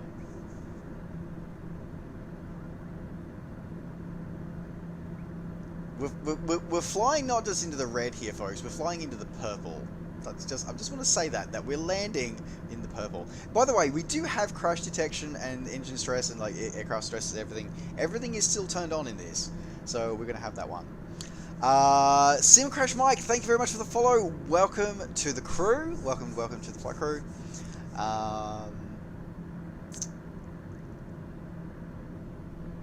So please, you fly at Barrow in Furnace in the UK. We will put it under consideration, perhaps. 5G's well, that's the what time it was on. Yeah, it's almost midnight. It's almost midnight Oz. So everyone in Queensland's finally gone to bed. The Netflix has all been turned off. Everybody's going to bed now. Time for Saturday morning now. Vertical Sim, welcome to the stream. Hello, how are you? Thank you for the follow, Vertical Sim. Welcome to the crew. Great to have you on board. For those who are asking about my PC specs, please on the About page here on Twitch. It is there in the panels down below. I've got my specs listed there. I'm pretty sure they're current and up to date. Can't see you watching on PS4. Okay, no worries at all.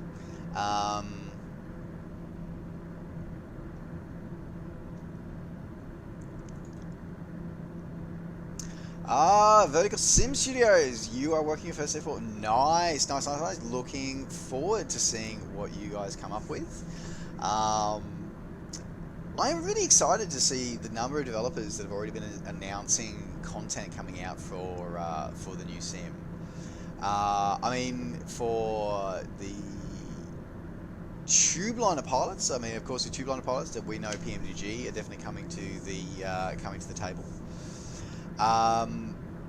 I'm really excited to see. Dare Alpha 24 contact Anchorage Center on 118.8. There we go with it.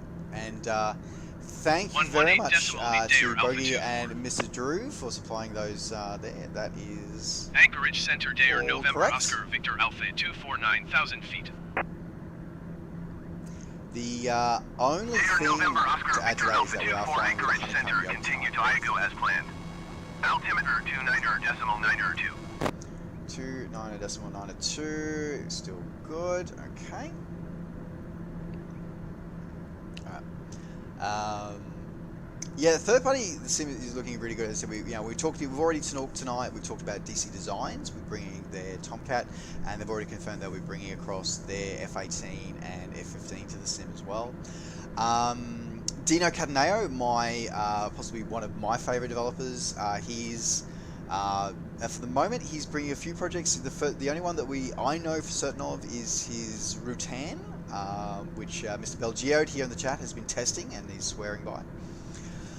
Iris Sims, they're coming out. They've got a couple of aircraft on the way as well. One of the aircraft that they are bringing over is the Jabiru J150, which was, funnily enough, a bit nostalgic for me as a content creator. It was the first product I ever actually reviewed on my channel. So my channel had been sort of a bit of a variety YouTube channel for a while, and sort of just doing flight simulation related stuff. Air Alpha 24 contact Anchorage Center on 128.1. But the Jabiru was the first product that I actually going to 128.1 Air Alpha 24. And I still remember that I said it was great, except Anchorage for the brakes. Center, The brakes and the ground handling sucked. And the developer reached out to me and was like, okay, Oscar Victor Alpha 24 Anchorage Center, continue to IGO as planned. Altimeter 29.902. Okay, I'm feeling we should be thinking about descending at some point fairly soon. Also, that is kind of terrifying when you see the crack of thunder, the crack of lightning, and you're in the middle of the cloud and there's just nothing around you. That's really, really awesome as well.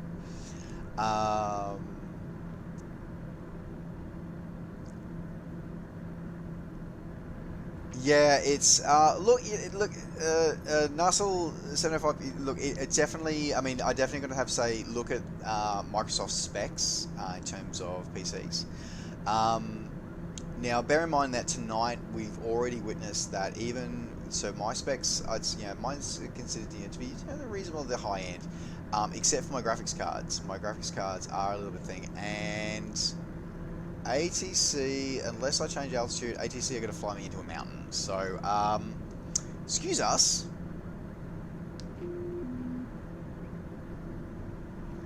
We are going higher.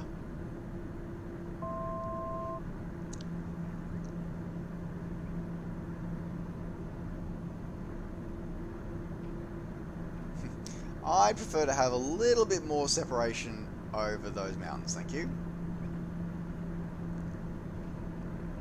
Oof.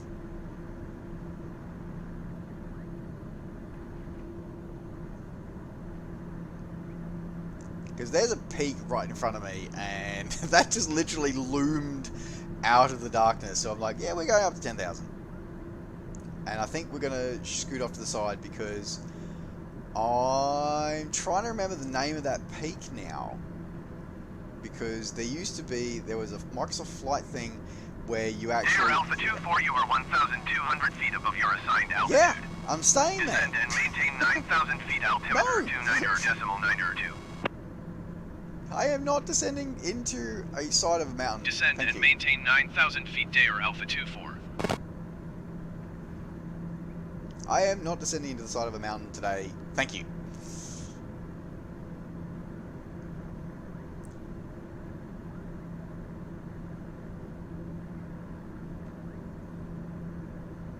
But look how amazing those mountains look, though. Damn.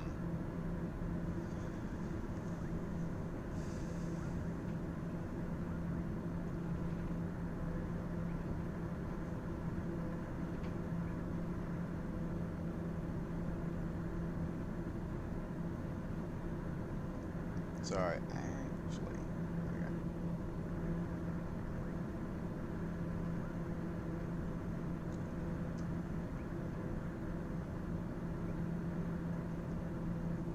And it's interesting, so even being situationally away, so they're even looking at the synthetic vision here. Air Alpha 24, please expedite your descent to 9,000 feet. No! No is the short answer.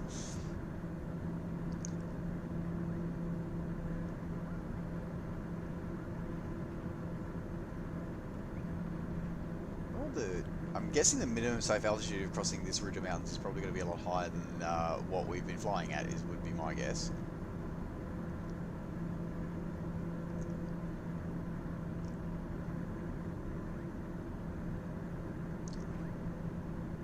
It's really capturing that whole thing of flying through this and you have to rely on. So this is where, I look at glass cockpits and stuff like this and I go, you know what, there's a lot to be gained from using equipment like this synthetic vision, because you do get that sort of terrain awareness a little bit more, but even so, it still didn't really stand out to me until I caught it. Air Alpha 24, please expedite your descent to 9,000 feet.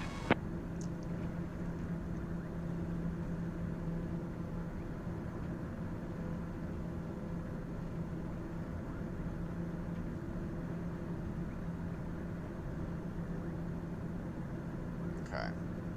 Air Alpha 24, contact Anchorage Center on 119.7. 119.7 for Air Alpha 24. Anchorage Center Air November Oscar Victor Alpha 24 is at 11,900 feet, descending 9,000 feet. Air November Oscar Victor Okay. Alpha 24. You know how I said we Center, weren't getting continue to near as planned. bumps off the mountain ridges? Yeah, I think we're getting them now. 29.2. Okay. Bring it back here, we get back on course.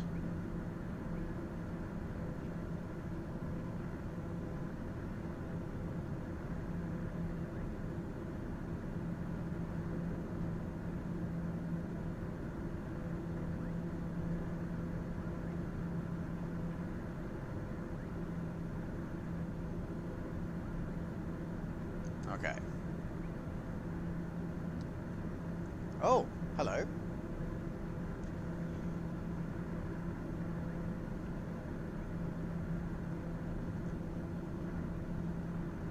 There. Alright. We've Air Alpha 24, please expedite your descent to 9,000 feet. Okay. Well, now that I'm over that mountain range, I will think about it. Okay, so let's go AP back on.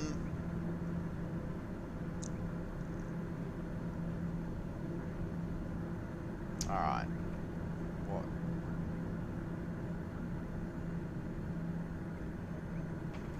Back throttles while we descend.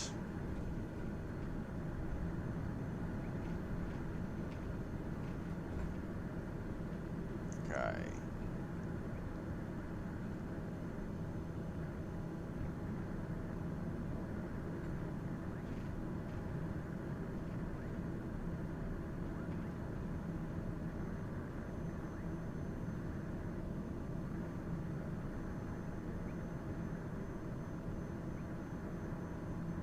Correcting, move back on to that.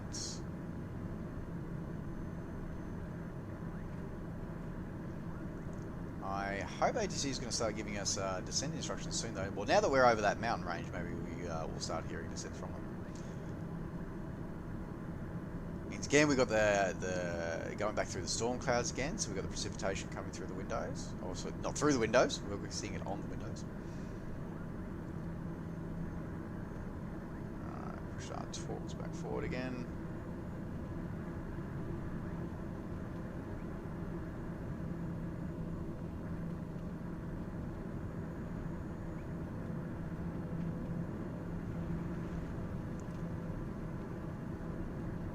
Alrighty, okay.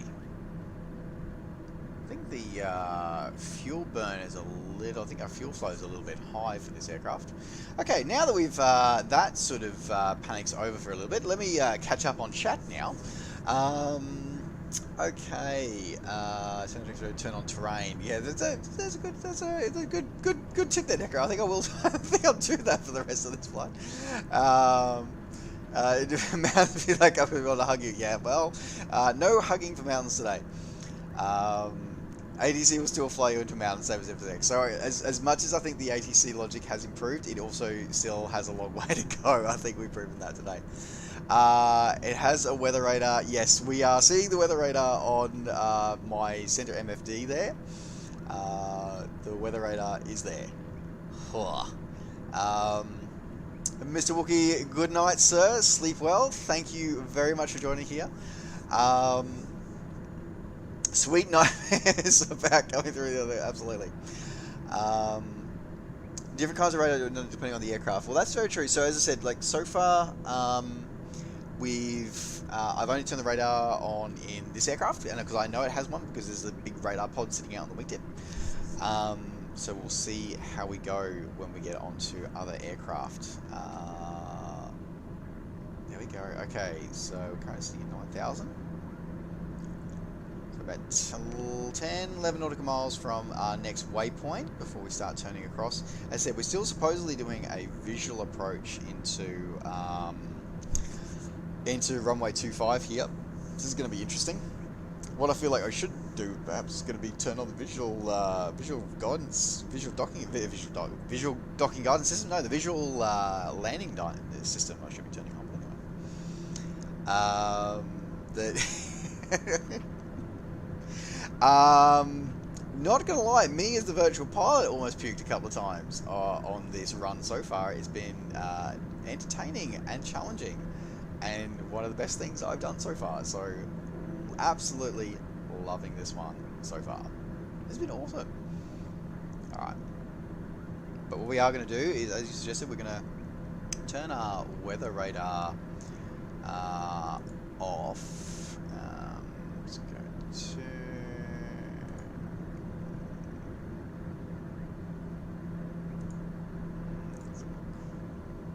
So straight back to map, and then map settings. Can we put...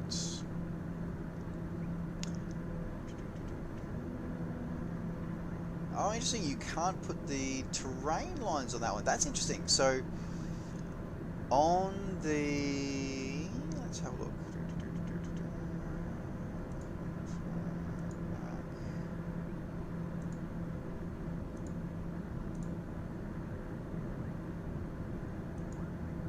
So that's interesting. So that on the... so on the drop-down Vfr map, we can add in ISO lines, but you can't add them into your GPS one. That's interesting. That is very, very interesting. Ah, how beautiful is that view? Complete with somebody in a 787. So there you go. Now the question is, I'm assuming that we're sharing this with some beta testers at the moment, I'm guessing. So they are descending through 7, so they're having a bit of a rough time when it comes to their altitude at the moment. Alright. Visual talking, guys. Necrosabi's redeemed hydrate, thank you very much. Good chance to do that one, thank you very much for the hydrate. Blue Danube, yeah, good point. Oh, there we go. Drain the PFD insert. Let's have a look.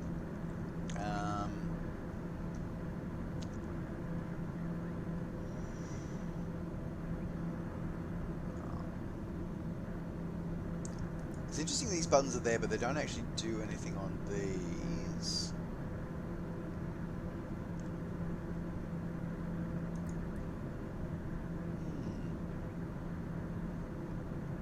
But let's...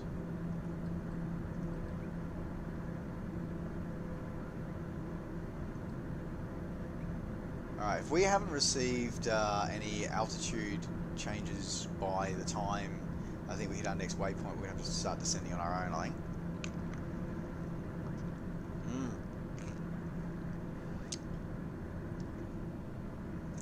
Alright. But in the meantime, let me simply go... Where are we? No, come on. That's the one.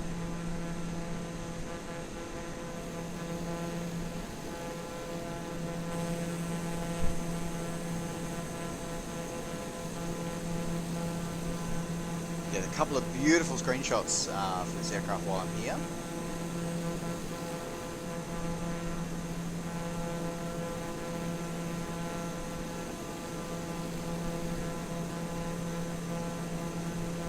Oh, that'll be a nice one.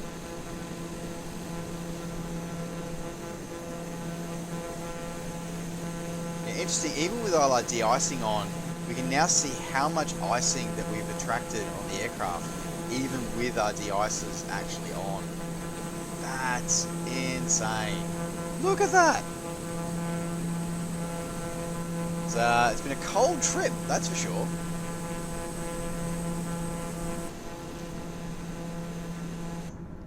Alright.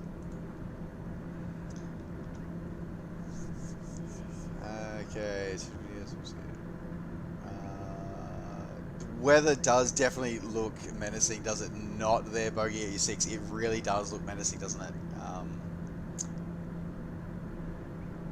Now, the one thing that I must admit that I'm very sad about is that I haven't seen any oil rigs.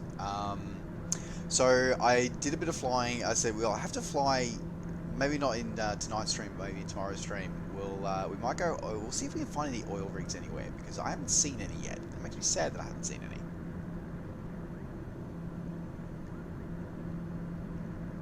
All right. Now let's have a look at our checklists for this aircraft.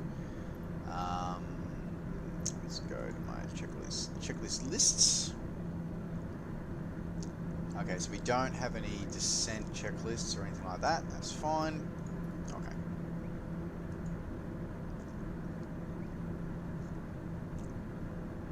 So our 787 friend is heading off on his own long-haul journey. I wish you good luck, sir. Wow, that was bright. And we've gone into the absolute black depths of the abyss of a cloud for this one. Alright, let me have a look at this.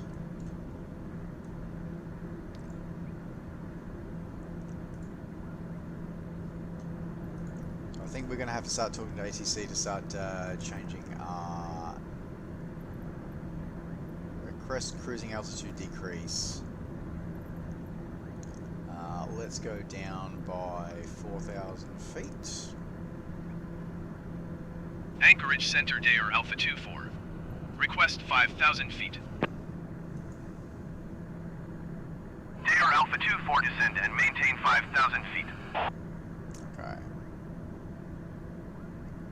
Descend and maintain 5,000 feet Dayer Alpha 24.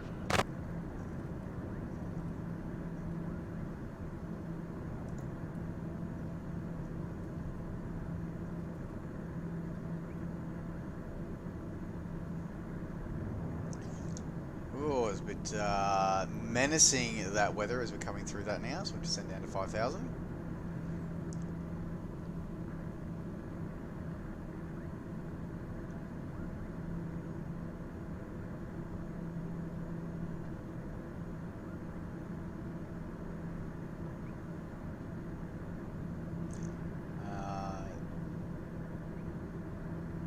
Have I found my house yet? Yes, I actually found my house in the Newcastle video.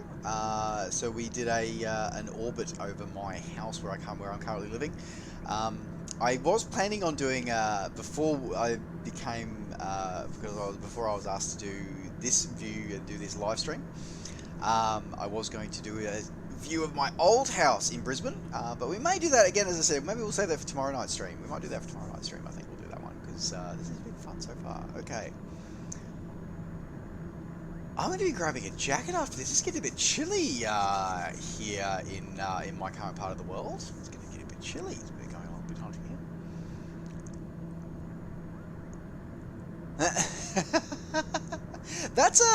That's a really good question, because this is one of the perplexing things. Well, not so much perplexing, but it's interesting things that you can have is that you can see other players depending on which of the three modes that you choose with your multiplayer thing.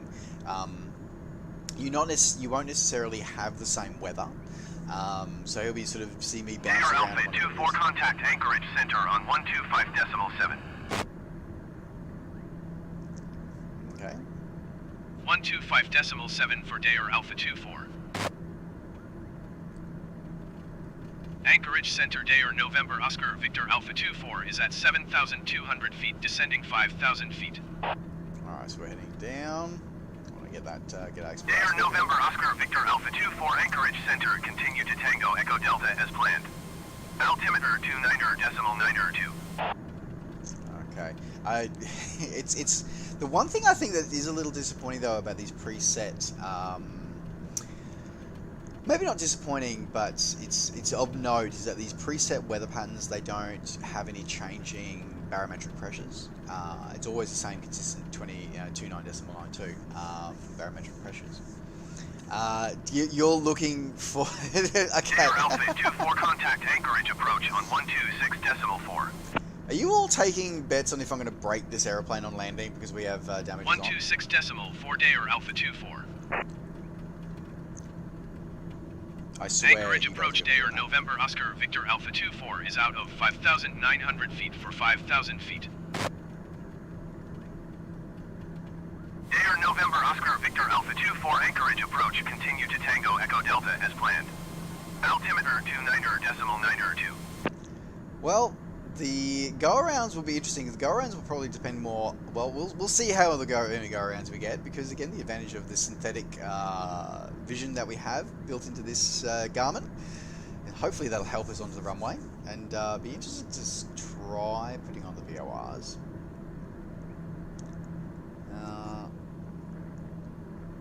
Now the question is, are these separate? Now that's going to be a quick question here. Let me just try something here. Let me do...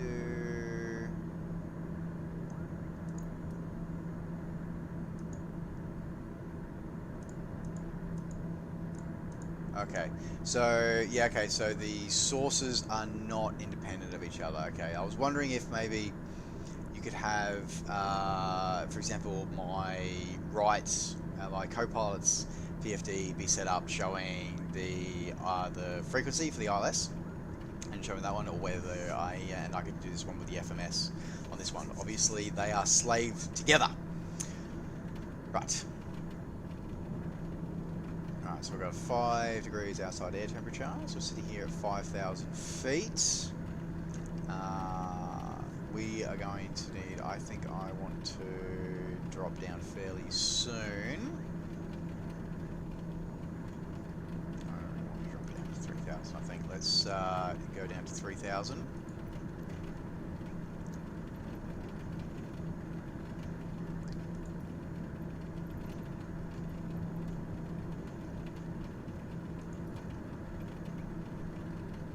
Anchorage approach Dair Alpha 24. Request 3,000 feet. Dair Alpha 24 descend and maintain 3,000 feet. Okay, so down to 3,000.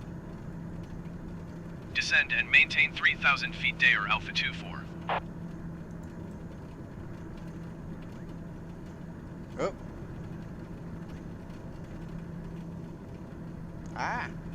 This is something actually that used to bug me about X-Plane, is it always happens with me with X-Plane, is that whenever I'm trying to sort of use my scroll wheel on any of the cockpit instruments, I'd end up getting the zoom going on, and it's like, ah, let's get it out of the way.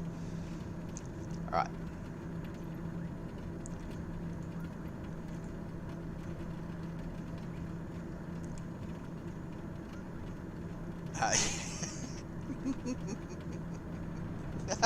I'm just watching chat. I'm watching you in chat there, guys. I'm watching you sort of writing off my piloting skills here as I look at the god-awful weather conditions that I'm flying through here. So just so you know, the wind readout that I've got, Alpha 24, please expedite your descent to 3,000 feet. is reporting it's reporting 30 knots straight down the runway. I just want you to be aware of this, folks, is that we are flying to 30 knots straight down the runway. If we were flying in a Cub, I'd be flying backwards. Oh, this is going to be interesting. This is going to be very interesting. Very interesting indeed. Alright.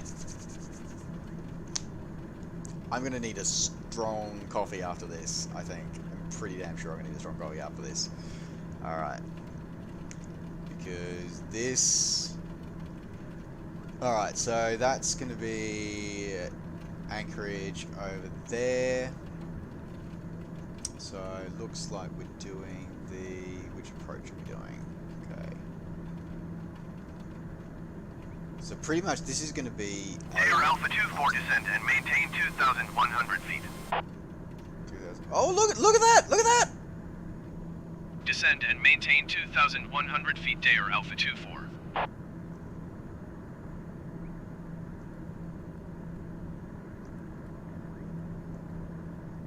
That's... Oh my god, look at that! That's all the... That's all the wind turbines out on Fire Island. That's so cool! Complete with their actual aircraft hazard lights on them. That's awesome! And also, ATC did tell us to actually descend to an altitude ready for landing. So, maybe ATC is less broken than I thought. Okay.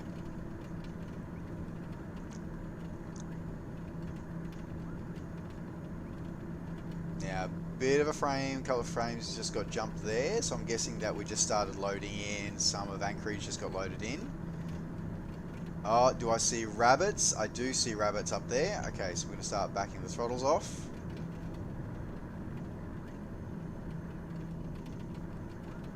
Oh, wow. This is going to be one hell of a landing today, kids.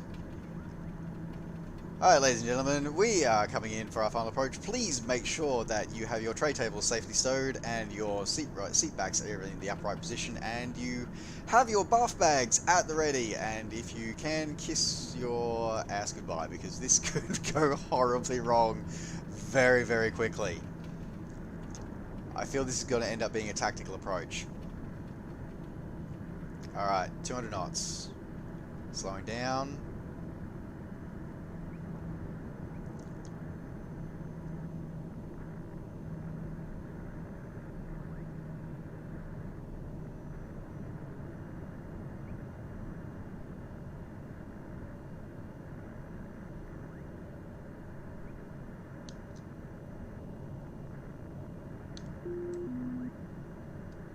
disengage the AP.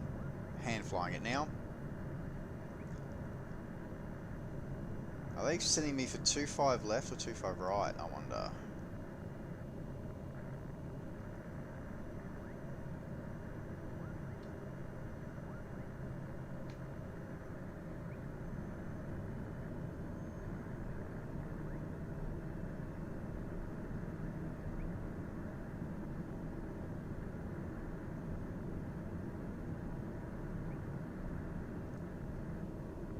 Okay, we are getting a few drop frames at the moment.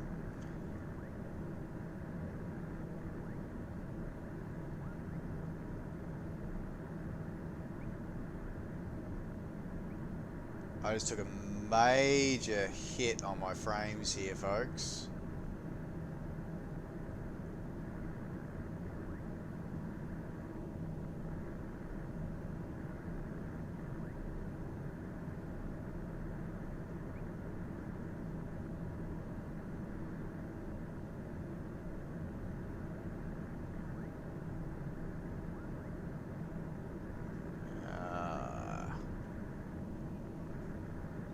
So this took just took a major hit, guys, on that one.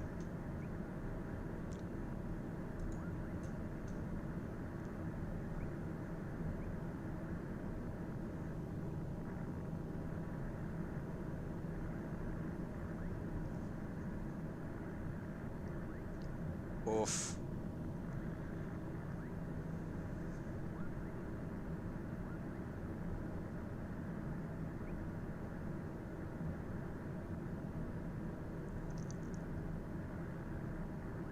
So just so you know, guys, so just interesting fact here, what I'm looking at here is it's just trying to load in several hundred AI aircraft are trying to be loaded in right now.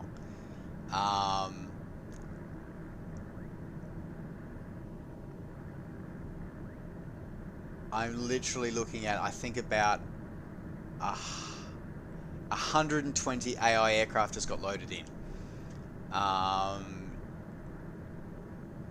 And it's just killed the sim. Yeah, I just tried the active pause, and I'm not sure. So I'll press it again to release it.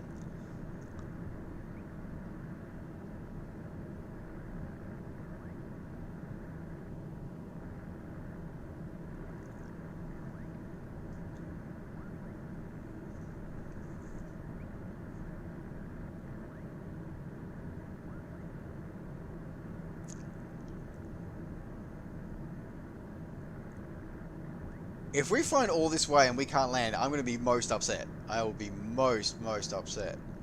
Alright.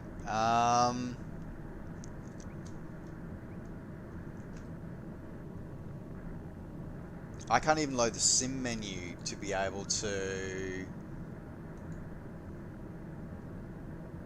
try and turn AI off.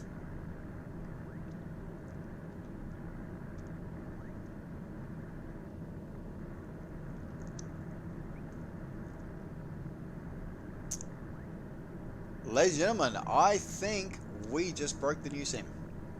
Wait. No, maybe? No. Oh.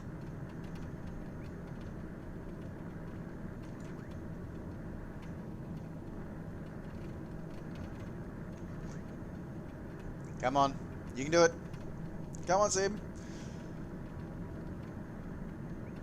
Sorry. Correction to that. 280 AI aircraft just got loaded in.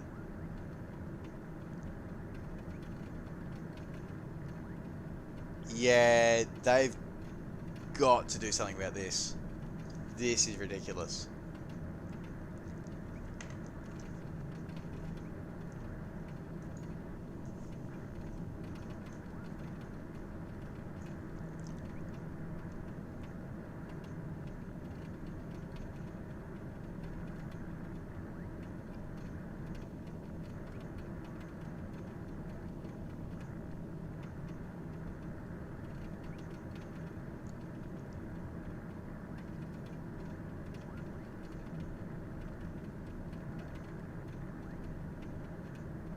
And that's, remember folks, is that I've got my AI traffic actually turned like to 0. It's turned to 0, and yet it's still loading in 280 AI traffic objects. That's something's not right with that, because as I said, like, we've got, yeah, no, Bogey 6, no, you're right. So I normally fly with like 10%, yeah, maybe 10% AI. That's all I normally fly with. It's normally more than enough. But this is set to 0 AI, you know, 0 AI for both GA and for airliner traffic, and it's still trying to load in over 280 AI traffic objects. This is nuts.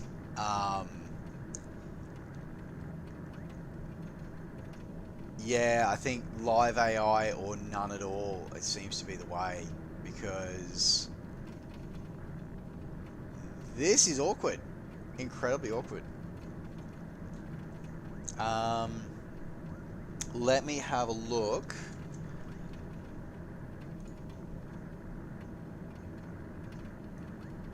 It's really weird because I've got the VHF radio sort of going through my headset here at the moment as well. It's offloaded pretty much everything out of the GPU. It's actually fairly calm.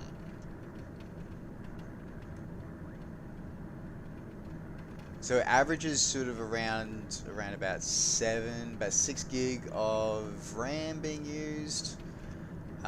It's not even using a graphics card at the moment.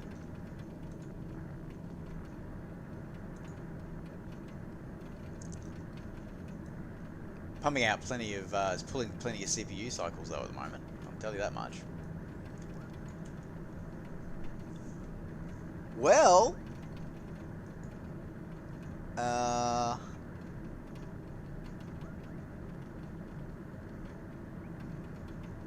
yeah, this is crazy. I can see it still trying to load, like it does it in cycles. It loads, then unloads it, loads and unloads it. And I'm just trying to like catch it in a bit of a menu cycle or something, so I can you know, try and like remove all the traffic, but it's like just not even doing that. Well, there we go, folks. We found all of the bugs during our extension flights tonight, haven't we? We found all the bugs. I really want to do this landing, but I'm like, what do I do? it's like I never got to float all this way to not land, but I'm like, I cannot do anything. I am stuck. It hasn't frozen, but at the same time, it's stuck loading and unloading this AI. So there's an issue with the AI somewhere.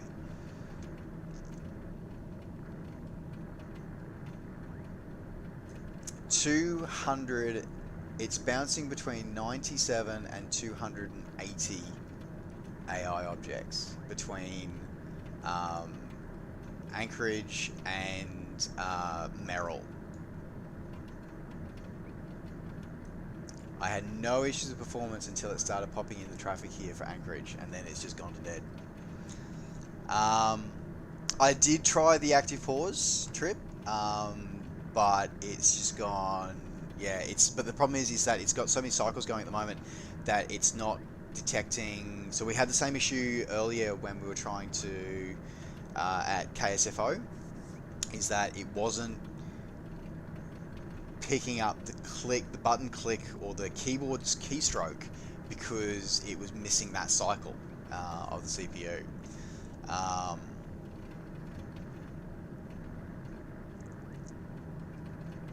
Wow. I'm really sorry, guys, but I think I'm gonna have to pull the pin on this one because I can't even hit the get the escape menu at all. I can't even get that. Damn. We were so close. We were so close. Alright. Pull the pin on it.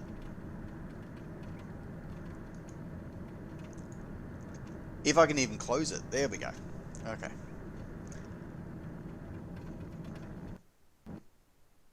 I'm really sorry, guys, for that one. Okay.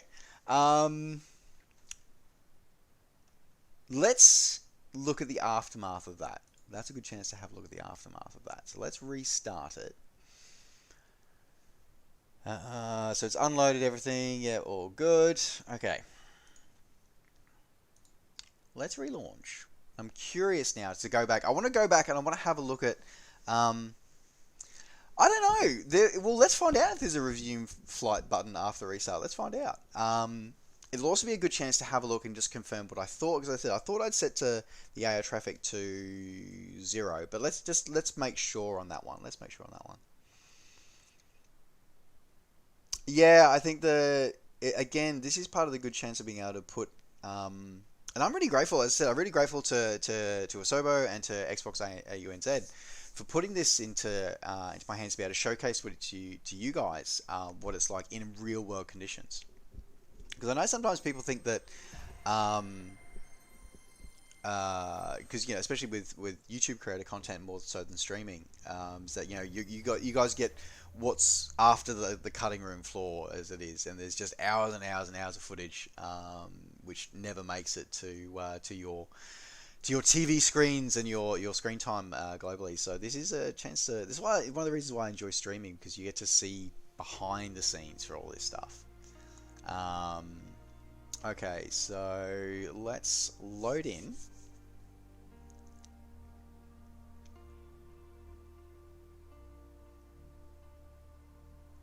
That's KSFO that is in the background, isn't it? Yeah, it is. All right, let's have a look.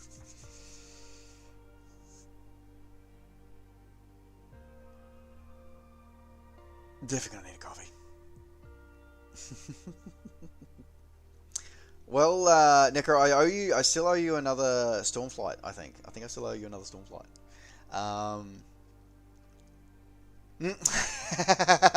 Flying in that weather, absolutely, yeah. A lot of people flying in that weather, apparently. Oh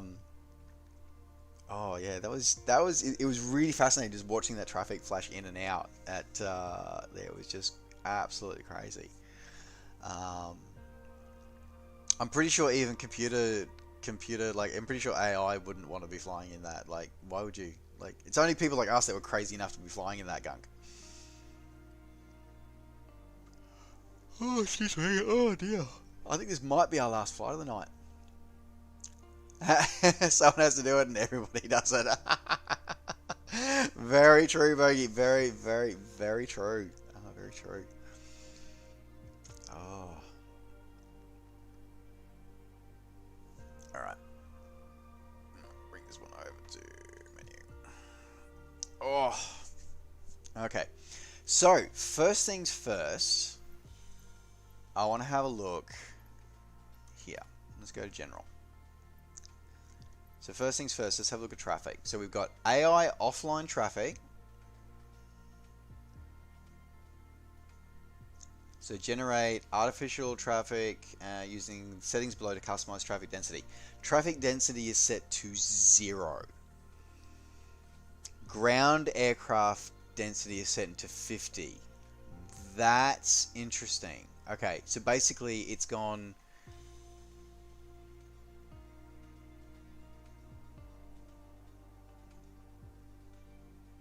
Adjust the level of aircraft parked at airports. So literally it goes, how many parking slots are available at this airport? Let's fill half of them with aircraft. Wow. There's a frame rate killer right there. So let's drop that one down to say 5, because I still like to see some aircraft around there, but let's drop that right down. Aircraft airport vehicle density, let's drop that down to say 1/4. Worker density, yeah, we like that. I think we can leave them alright.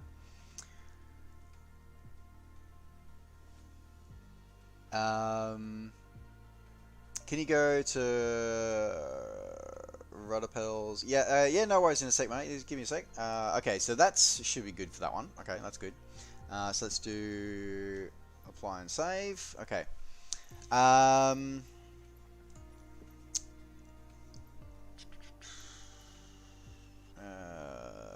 Okay, Oz, did you just need my TPRs?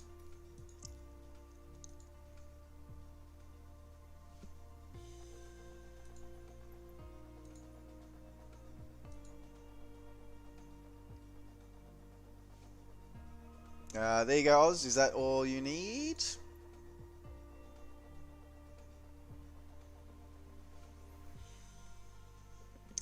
Yeah, Neko, that's what I'm wondering. So that's the thing about Alaska is that, and that I always remember, is that there's so many strips in Alaska. Because as you say, like, everybody flies everywhere.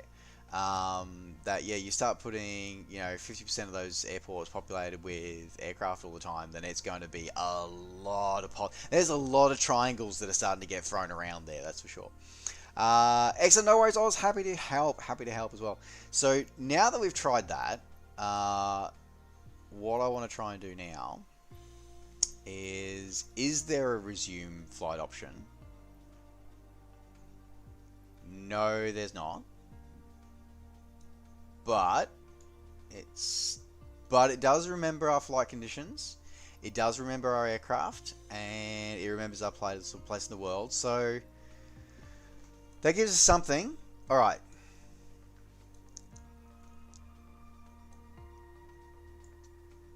So what we'll do here is we'll start here, set as departure, and we'll do set as arrival.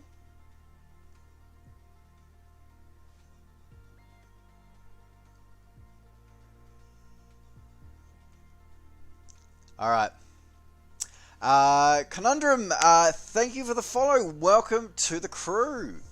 All right. So pretty much we'll do 10 nautical miles. That gives us to do the downwind approach, and we'll see if we can actually make this a little. See if we can load in and see if we don't kill the sim again. So that'll be very interesting to see if we can repeat what we just saw. Okay. Now I have everything in position. Hopefully the aircraft will load in flying. That'll be good. All right.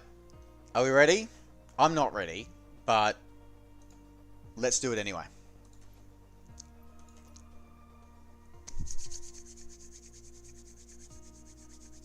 I do love the neat little facts that we get as part of all the loading screens. I always love that. Yeah, Belgium, technically it should have that. Yeah, it's set at an altitude. It's interesting. Probably something that that is something that I noticed is that the altitude is always about 1,500, 1,600 feet, which actually annoys me. Like I can't set that I want it set to this altitude. Probably actually, I think I'm actually having, as soon as I said that, I've gone, actually I think there is a way for me to change that. But I'm not 100% sure. We may discover that on a future video, because I'm pretty sure I'm going to fly this approach, and I'm pretty sure I'm going to go pass out. This has been an exciting, a thrilling stream for everybody. Yeah, I tried in the drop down directly, and I couldn't find anything. Straight away, okay, we're a little blurry, but not too bad. All right.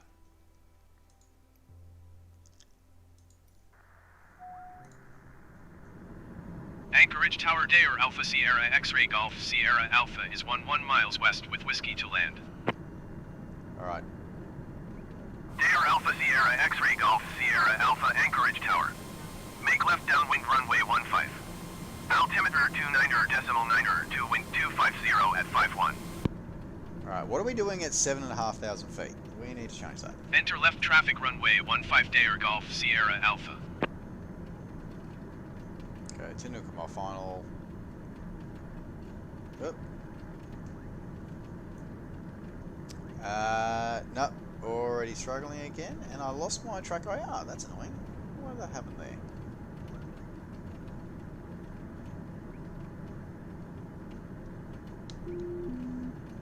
AP off. I have a whole feeling my TrackIR just wigged out.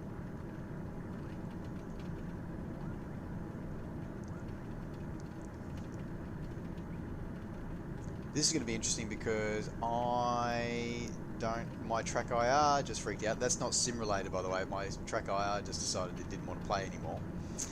So I get to do this without the ability of head tracking. This is going to be interesting.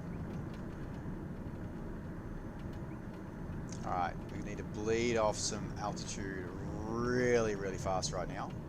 So I'm going to bring the back down to flight idle.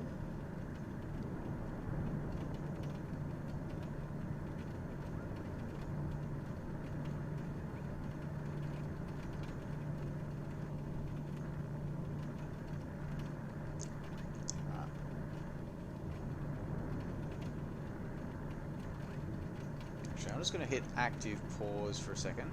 There we go, active pause. Active pause works, that's good. Let me just check my TrackIR. What's going on with my TrackIR right now?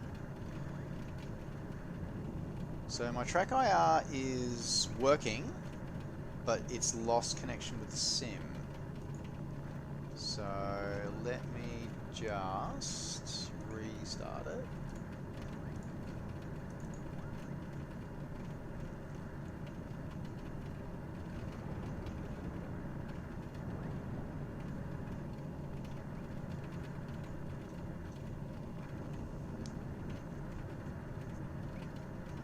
I thought it said to 1,600 feet, but then it looks like it's put it to meters instead. And also, we found another bug where the TrackIR is no longer communicating with the sim. Interesting. Okay.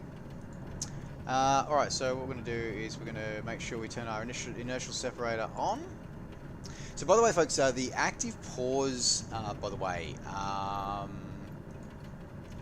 that is available to, so you can actually manipulate all your controls during active pause, which is a really useful thing for training as well as a really important training tool as well, by the way. All right.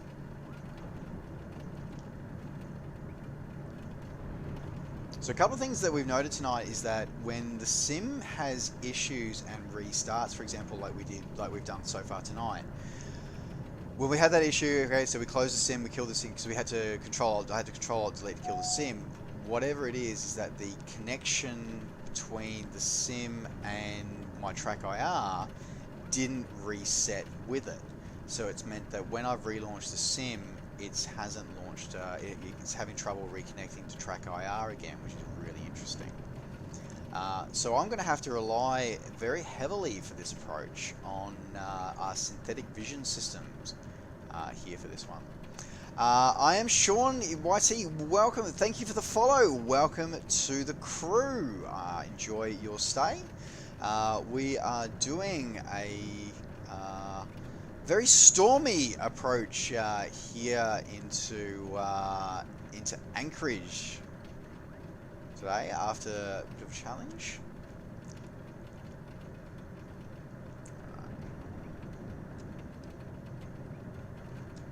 Let's bring this up.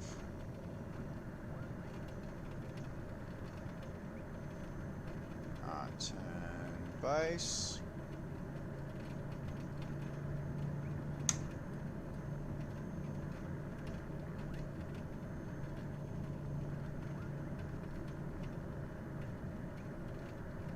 So weird for me. I'm so used to just being able to look over my shoulder here, and now I can't with my TrackIR dead. I'm like, what's going on?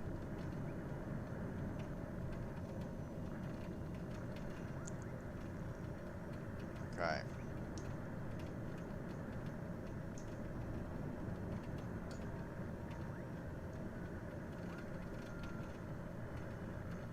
Gear traveling.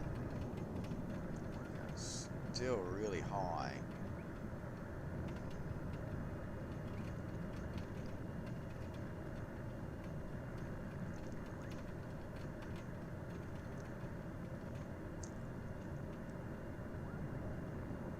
Punch through the bottom of those clouds though.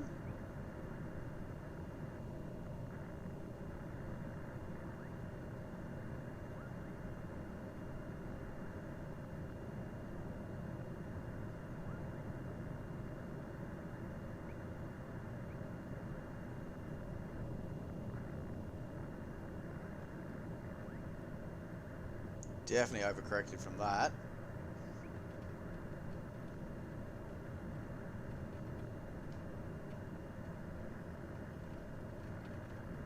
I'm pretty much doing an approach onto 25 right at the moment.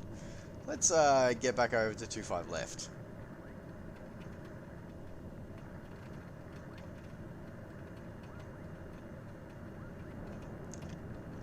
zero visibility through here.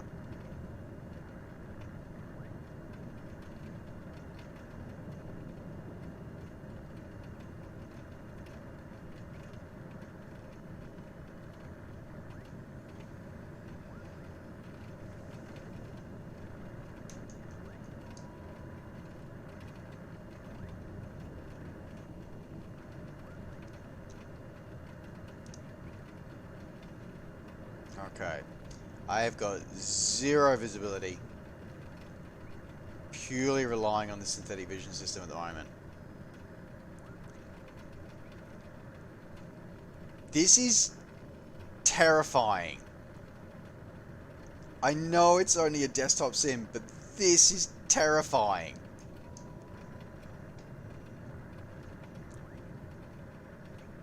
Okay.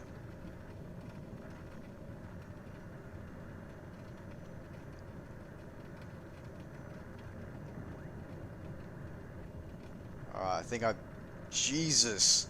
Talk about minimums.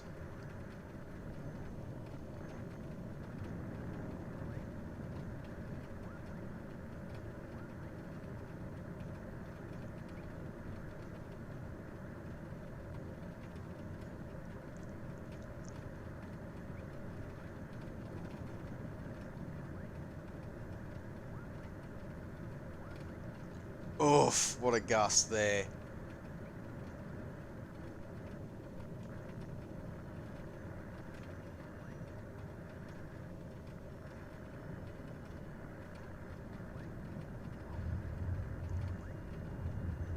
Dare Golf Sierra Alpha, contact ground on 121.9er. Oh, Jesus. 121.9er, Dare Golf That Sierra was Alpha. terrifying. Oh. Alright, let's clean that up. Change the pitch on the props again. Okay. Whew. Okay. Possible change of underwear might be needed after that. Jesus. But at the same time, look how beautiful it is though. Here's the thing, right, is that yes, I know that was terrifying, but it also at the same time, it's incredibly beautiful.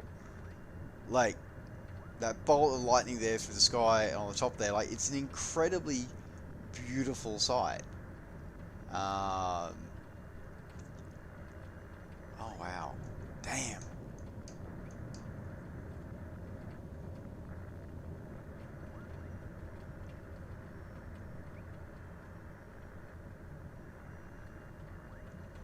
Look at that horizontal rain. Like, that's just... This is insane. Genuinely insane. It really, really is. Okay. Alright, okay, so I think we'll pull the pin there.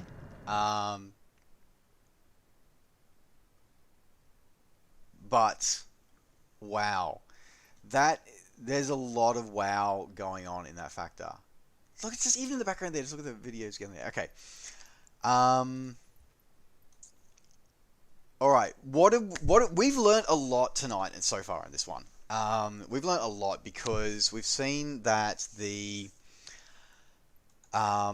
even with AI flying and that's a big step change for me. I didn't even think about that. Is that the you know, setting my flying AI traffic to 0 is one thing, but if you don't set your ground AI traffic to 0 as well, it's still going to load in, you know, nearly 300 AI, particularly in somewhere like Alaska, where you have so many airports all packed in tightly together. Like, that was just amazing. The fact that I can't believe I actually landed that one. So I'm just going to go back and catch up on the track here as well. I said thank you for redeeming the hydrate. I'll redeem this hydrate. Here we go. All right.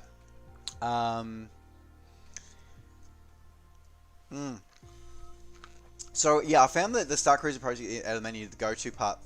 So I seem to find that it's only if you have a flight plan, but yeah, not sure if you can. So I suppose yeah, it is. So as you say, it's kind of possible. It is, but not really.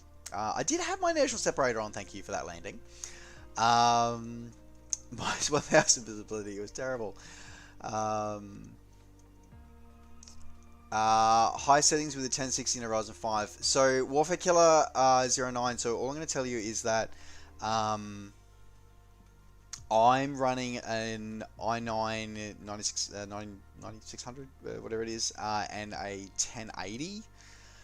And this thing is struggling on high at where it's fine 95% of the time. This system is running really well. As anybody who's been here all night, that will let you know. The only issue we've had is that we had issues when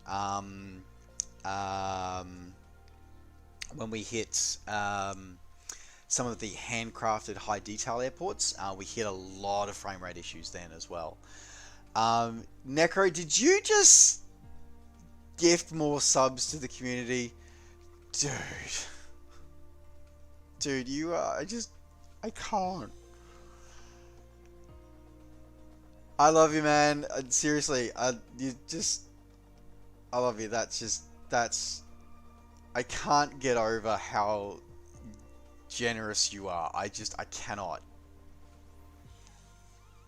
Thank you on behalf of everybody. Like, oh my god. Oh wow. I can't. Oh my god. Thank you so much. Thank you so much to everybody. Oh, I may start crying again shortly. Moving on. I said love you. You love my content on YouTube. Thank you very much. I'm glad you guys enjoy it. I said I try to create the content of the stuff that I would look for, and I hope that you guys get some benefit from it. I genuinely hope you do. And thank you for the support. Thank you for being part of the journey and helping keep me alive too. Like, legitimately here. Like, this is a big thing for me. And yes, it was an Anchorage approach. Yes, that synthetic vision with you. We would not have landed. We would not have done that without the synthetic vision approach. We would not have done that. Don't need no sinker visibility. Absolutely right. All visibility is completely overrated. It was like, it was funny. All I could feel is like going that down. I could feel like the LSO coming over my comms, going power. I was just waiting for the wave off. That was absolutely nice. Thanks, Pokey, for the chat after landing. It was nuts. I can't believe I actually got that down. I'll be honest. Like, that short final when I started bottoming out. I felt the aircraft starting to sink, and I was like, I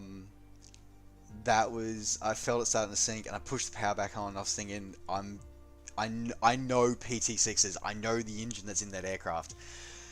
And I know I need 15 seconds before I'm going to feel that power. And I'm like, oh, have I got enough? And then with the flaps out and that 30 knot headwind was the only reason why we pulled that landing off. Only reason we did. Just that clearance is a joke and someone actually landed. Yep, that's what we did. Dude, I'm just watching this. I can't. Oh my god.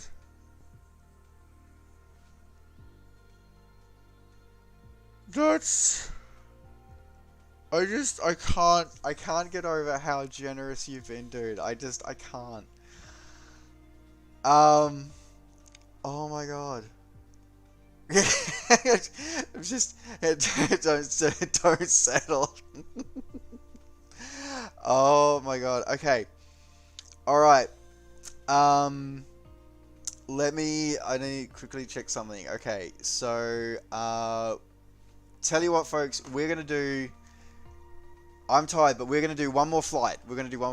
But I need to visit facilities. FS Madness, welcome to the stream. Hello. Perhaps, maybe we'll think about it. I'm seriously gonna say, we got one more flight. I got one more flight in me, a short one. and I'm going to throw over to the absolute man of the hour to decide what we're going to fly and where we're going to fly it. So, Necro, you have a few minutes to have a think about where you would like us to go. I'm going to take a couple of minutes to go use the facilities and refill my coffee. So, folks, especially if you've been here since the beginning, make sure you go get some hydration, get up, have a stretch. Borrow some of Northern Alex's terminology there. And I'm going to be back in about 5 to 10 minutes, just while I said, use facilities, get a coffee, and then we'll come back for one more flight for this stream for the night. So, Necro, have a think about where we're going, and we'll be back. Folks, be nice to Necro. He's the one you have to convince tonight. Alright guys, we'll be back in a few minutes. Alrighty, folks, welcome back. Hello. I had to find a jacket. I'm freezing. It's 1 o'clock in the morning here, and it's cold. Anyway, so wherever we're going is going to be a challenge because my TrackIR is obviously not working at the moment.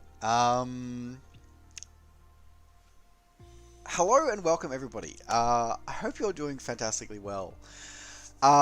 This has been quite the event so far tonight, guys. I just quickly read over some of the chat there, and I know I do apologise to everyone who is expecting to have emotes at this stage. I mentioned this earlier in the night.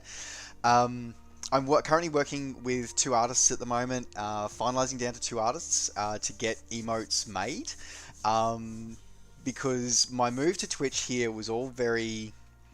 I'm a Mixer refugee. I mostly streamed on... I mostly streamed on Mixer. Most of my content is obviously curated on YouTube. Then I streamed a little bit on Mixer, and then obviously Mixer got killed. So I was left homeless, and I came over to Twitch, and I have been lovingly welcomed into the arms of the Twitch community. And I have I made affiliate a couple of weeks ago, and I was not expecting to make affiliate anytime soon. So a huge shout out to everybody for supporting me in everything. So you are all amazing. So yes, I'm still working on towards getting the emotes. So if you stick around, hopefully they shouldn't be more than another few weeks away. Hopefully. So Low and Slow leaving HECA and visiting the pyramids. Done. Yeah, absolutely. Yeah, let's go. Okay, yeah, and the Mixer sell-off, it rough doesn't even begin to describe it. And look, not gonna lie, guys, it left an incredibly bad taste in my mouth. Necro, what aircraft should we be flying for this as well, by the way? I'll let you decide that one. Think about that one for a minute. The Necro, sorry, the Necro, we kind of necroed Mixer. Yeah, the Mixer death was not a fun experience in any way, shape, or form, and it was tough for a lot of us. Let's go with live. What is live weather there at the moment? Live weather.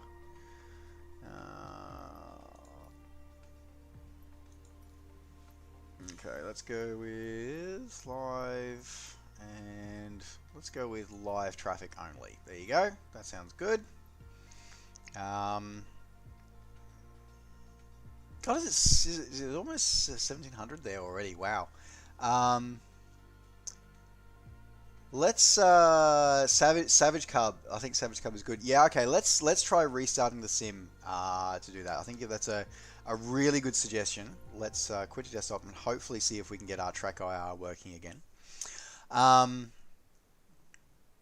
Yeah, Mixer for not choosing Facebook Gaming. So there's a couple of reasons why I didn't chose.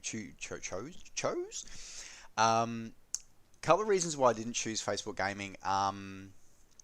The main one being is that in order to interact with the community, you have to use your real name, or you have to use your personal Facebook identity. Now, I don't have a problem with that for me personally, because I put myself out there into the world. It's one of the things that you do when you're a content creator. You own the fact that you are not necessarily going to be everybody's cup of tea, and people are not going to like you, and people are potentially going to take advantage of the fact that you put yourself out there. And you go into that and you know it, and it's part of the game. However, my mods and my support crew do not sign up for that, and I did not feel comfortable forcing them to use their personal accounts and their personal identities in supporting me. I just do not feel comfortable doing that. So there really wasn't much of a choice at the end of the day, and that's pretty much why I was. A lot of people sort of said, "Oh, well, I could have gone to YouTube and done YouTube Live." And Oz Flight Simmer here on chat, he is very successful. He does that, and that's awesome. But for me, it's very much a different experience from YouTube and Twitch, or rather, curated content versus streaming content. Curated content is very. I don't want to say it's refined, but there's a level of expectation that comes with it, which is it has a certain level of polish, there's a certain level of completeness about it. Whereas here in when we're live here, it's more interactive. It's more interactive. You know, it's a bit more. It's very different. It's a very different atmosphere with it. And I also don't just stream Flight Sim here on Twitch. I stream several other games. Normally on Fridays, for example. Normally we have Fun Fridays where we stream. Lately I've been streaming Spirit of the North. And then on Saturdays we normally have a bit of a MOBA RPG experience. So that's why I came to Twitch rather than... why I didn't go to Facebook Gaming, why I didn't go to YouTube Gaming. And then my only options really were either Twitch or Trove. And Trove just... I think in a couple of years they could be good, but right now it's Twitch. So here I am! Ta-da! There you go. Did that answer your question? I'm Sean YouTube. Did it, hopefully? Privacy risk in the wrong hands. Yeah, exactly. Yeah, it's a thing that I didn't want to have to. It's a burden I didn't want to have to impose on others. As I said, it's something that those of us who create content, it's, you know, we go into this with our eyes wide open. Well, some of us do. But yeah. Ta-da! So yes. But the Mixer shutdown really left a bad taste in the mouth of a lot of people, and particularly myself, because, and it was really funny because I had a bit, yeah, PTSD is the wrong word for it, but I definitely had flashbacks to the whole, you know, Flight Sim world, Microsoft Flight, and I'm like, and then I've got this project, you know, this project's coming out, and I'm like, come on, Microsoft, you're telling us you're starting a 10-year journey here, and then you literally just killed that program. I'm like, I'm worried, I'm concerned. Anyway. Alright, so now that we've come back online here, great suggestion there, NecroSapien. We have TrackIR back, which is great. You're still salty about the Flight Sim World things. I am still salty about Flight Sim World. But having said it, we've got a pretty awesome... We have a pretty awesome sub here as well. Okay, so let's go with Savage Cub today. Okay, so let's go down all the way down the other end of here. So, now correct me if I'm wrong. This Savage Cub is the actual Piper Cub. This is the actual, like, new Piper Cub. because it definitely looks the part, that's for sure. Okay, all right, let's set registration as we was going to do. Oh. 4, there we go. Everything Microsoft roughed up the mixer crowd. Yeah, there was a lot of stuff that I think that the biggest problem I had with the mixer, not wanting to, I hate to sort of badmouth stuff at the moment, but it's the roughest thing about the mixer shutdown was how it was handled from a corporate level. Like literally, I'd streamed and then I'd gone to bed, and then Triplication sent me a message overnight and was like, "Dude, mixer's dead." I'm like, "WTF? What are you talking about? Mixer's dead? I literally just streamed on it." He's like, "Yeah, no, they just killed it." And I'm like, "That's not cool. Like, that is not cool at all." So yeah, there was a lot of. And it did not sit well on anybody here. All right, taking off from Cairo. So we'll set it as our departure, and then we'll go for a fly. All right, looking good. Yeah, left hand not knowing what the right hand is doing. It's different. It's a bit crucial. It's just The worst part is that I know a lot of the, like, I've been blessed and fortunate enough to get to know. Ironically, what the shutdown did do was it brought a lot of the mixer community. It brought a lot of us together. And a lot of us who would never perhaps have ever met, or really would not really have got as close as we have done since then. And in that regard, I'm really, really grateful.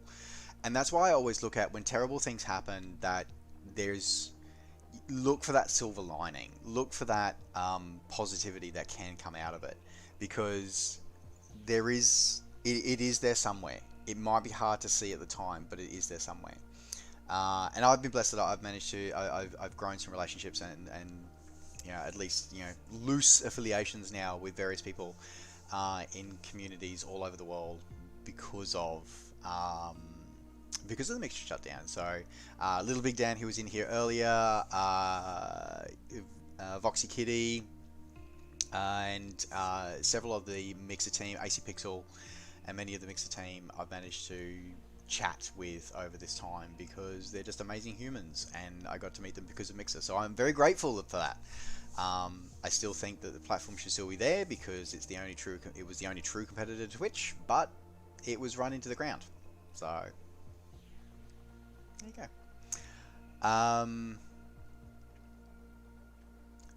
Sure, absolutely. Feel free to ask what questions you can. I'll see what I can answer. Yeah, replay feature, not here. We're still at this one. To be honest, don't know. No idea, to be honest. Absolutely no idea. Okay. There we go. I just realized I need to change my settings. Okay.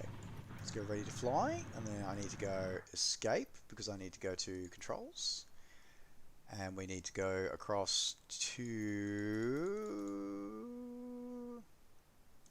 that one and change that to that way. That one. There we go. Okay. So we got that one there.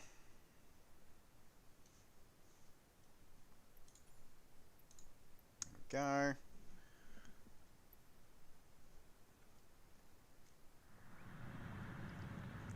Alright.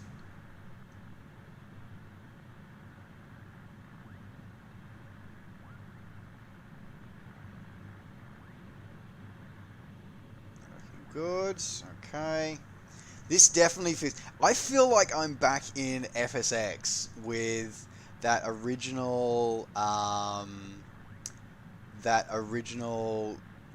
cub that was there, and just going through that. Like, does everybody remember that mission in FSX that was sort of teaching you how to fly, where you flew a cub?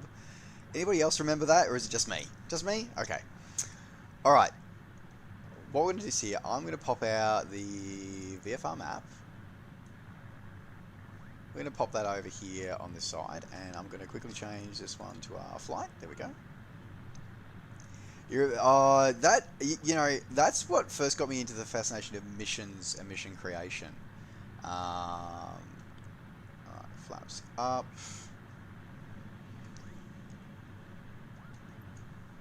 Alright.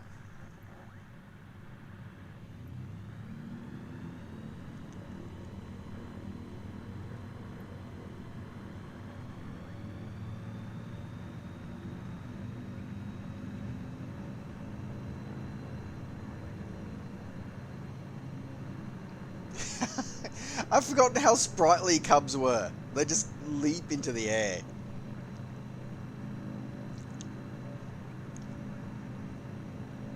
How cool is this? Like, this is just so cool straight away.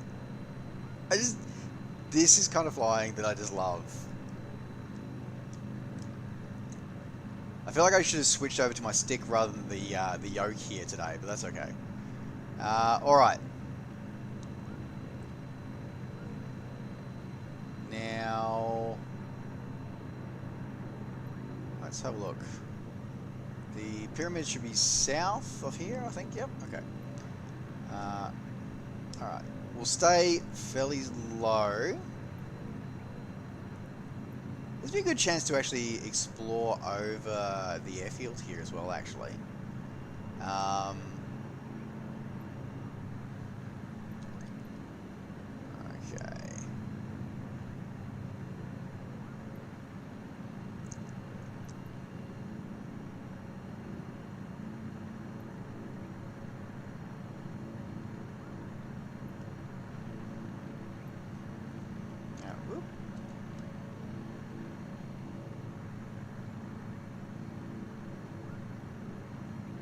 Now I'm going to have to defer to anybody who may know Cairo International better than I do, because I am not familiar with Cairo International.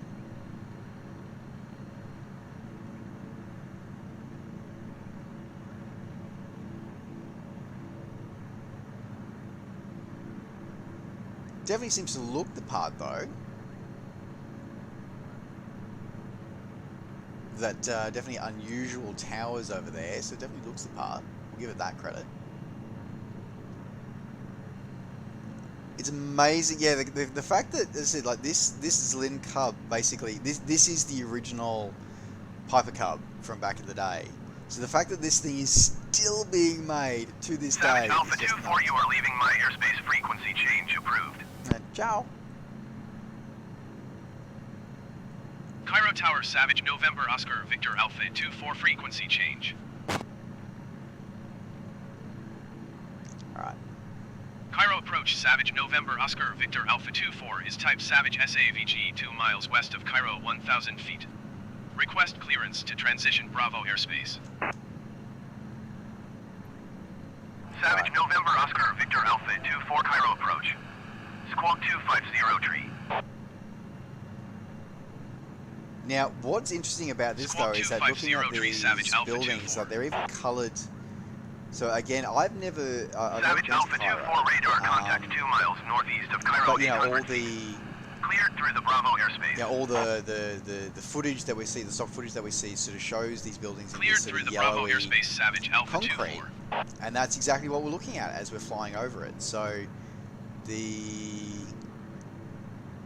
I think people are asking about the trees. Let's take a bit of a detour.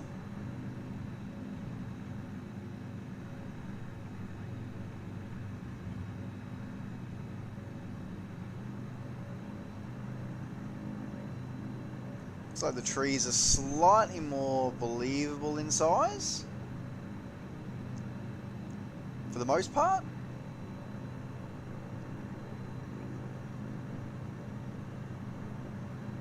For for the most part, they look like slightly more believable.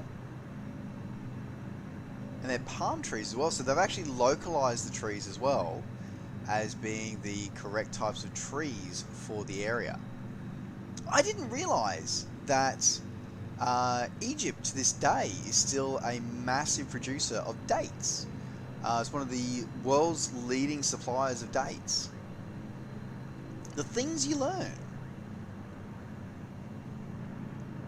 There we go. So this is just the a basic default sort of airport. So it's not one of the high detailed hand done ones. I don't believe so. This one is.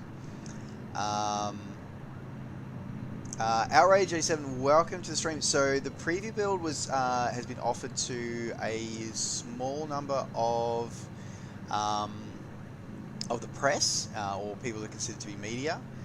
So we've been offered the preview build, or sorry, so this isn't preview build, sorry, this is the release build. So this is what we are flying in today, is what you guys, anyone who has pre-purchased the sim, anything that you use is what you will be flying on Tuesday the 18th of August whenever it gets released. So this of course is a great chance for me to give a shout out to Microsoft and Asobo and Xbox Australia New Zealand and say thank you very much for providing me with this preview build copy, or this release copy early, to be able to show off to you guys and be able to hopefully answer some of your questions about this sim. The palm trees were not frantic enough. Yes. Outrage, thank you very much for the follow. Welcome to the crew. Awesome.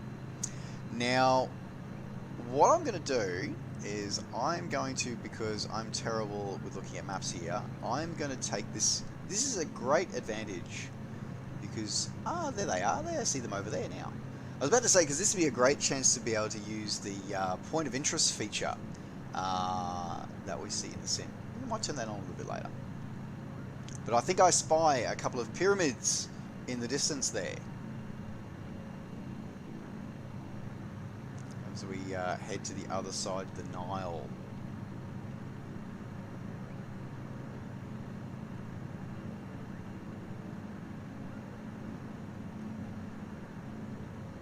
So I want to, on our way out to those pyramids, let's have a look at the, I think, I don't want to say it's not Temple Mount, but it is interesting up there. So let's duck down here.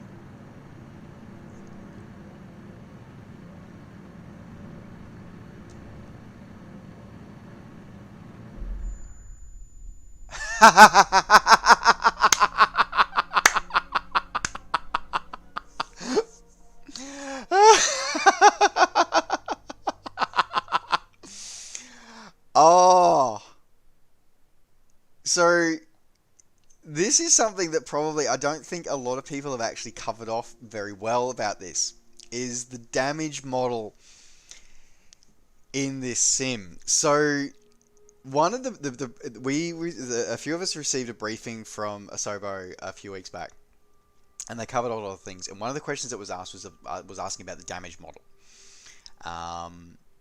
And they said they completely overhauled the damage model, where they actually model each part of the aircraft independently. So if you damage a part of the aircraft, it will affect the rest of the airframe. And they have modeled it, but they don't. But their position is that they don't want to show off violence. They don't want to show off the blood, as it were. So they've said that if you ever damage or destroy or do anything to your aircraft, you'll get this, exactly what just happened to us. You won't actually see the wing break off or the undercarriage collapse or something like that. They very deliberately made a choice to that you will experience it. The damage will happen and the aircraft will behave, will change differently, but you won't physically see it. And this is because I didn't pay attention to my airspeed, and right before it did, I glanced at my airspeed and realized I was 10 knots over my VNE, and I pulled back on the yoke. I basically just broke the wings of that Zlin. So that is actually I'm actually really glad we got to say that. I feel a bit like a complete twat for actually breaking a cub, but it was actually a really good chance to show this to you guys, actually. Alright. Same with Dead Sticks Carnage. I think so. Okay. So let's try this again.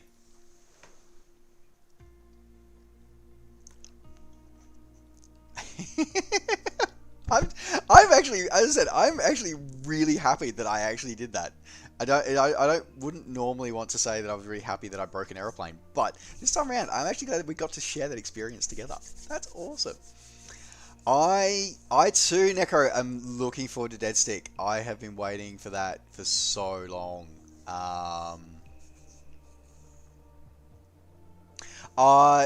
Yeah, it's pretty good.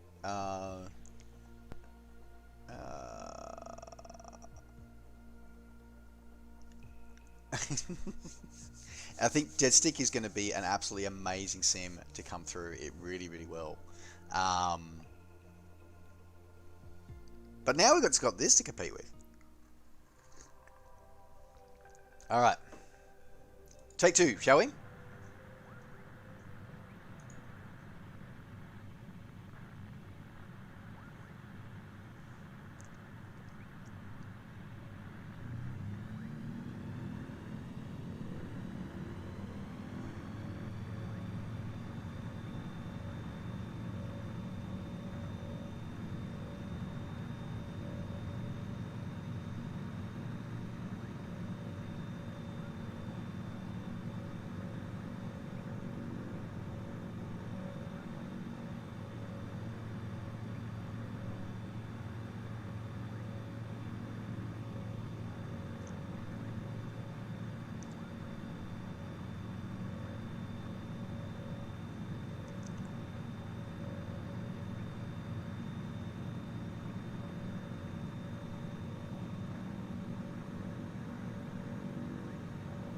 Savage Alpha 2-4, you are leaving my airspace. Frequency change approved. So this time I'm going to make sure that I pay a lot more attention to my instruments this time as we head towards pyramids. But also stay a bit lower.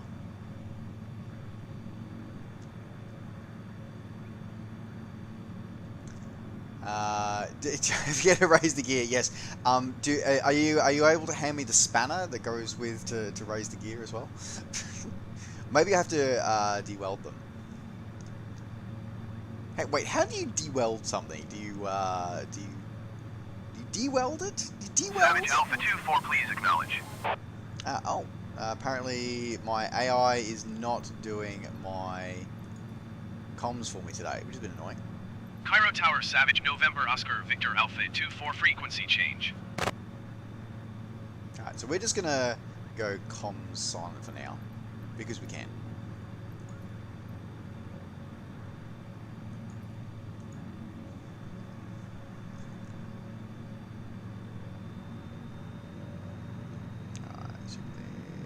Here.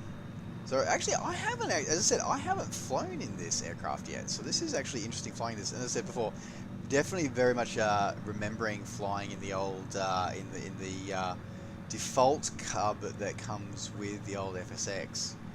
A lot of memories coming for this one. Use a grinder to grind off the welds or a carbon cutter. Ah, you're a welder. Oh, there you go. Well, desolder the weld. Well, you know. Cairo approach, Savage November Oscar Victor Alpha 2-4 is type Savage SAVG 1 miles southeast of Cairo. Request flight following.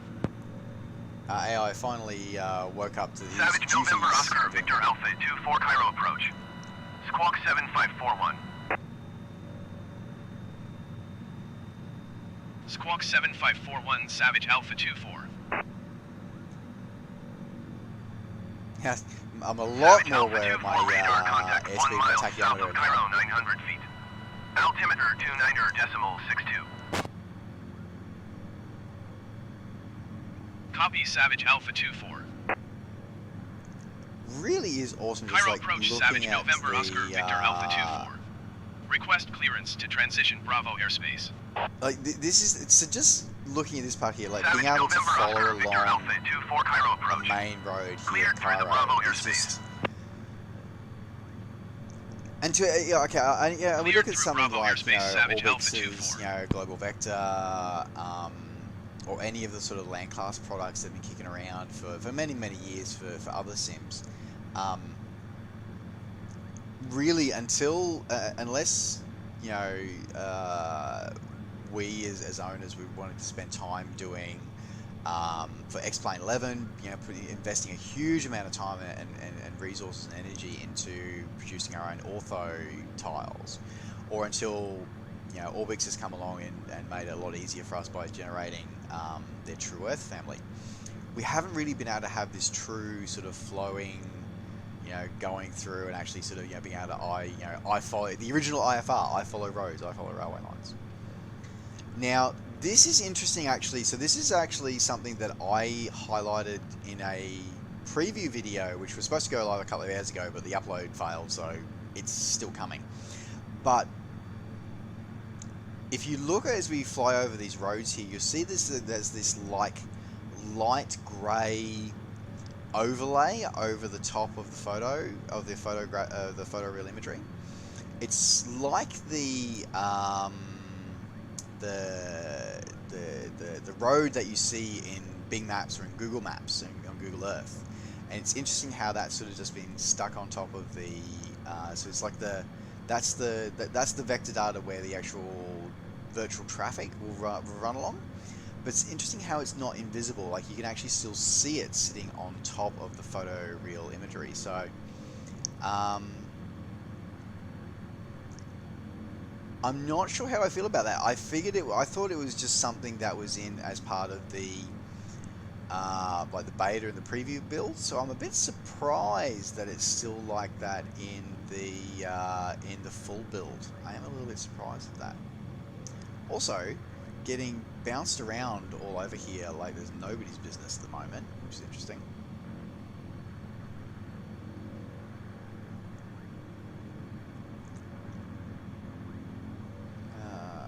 Make sure I stay aware of what's happening up there. Well, this means there's no autopilot in this aircraft, that's for sure.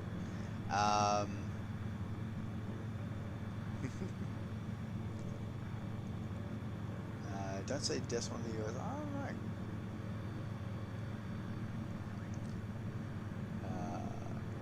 don't know. The picture of the path of the park cars and the orthos, I'm kind of okay with that. That I'm willing to overlook most of the time, because to be honest, even Orbix has that. Like Orbix's, where was I flying a few weeks ago? I think I was trying, or their True Earth England. I was flying in that, and it was very, you could see the sort of, it on all the highways and the roads I was looking at. They hadn't removed the traffic from the photoreal, but you also said you didn't have that sort of grey thing over the top of it either, so.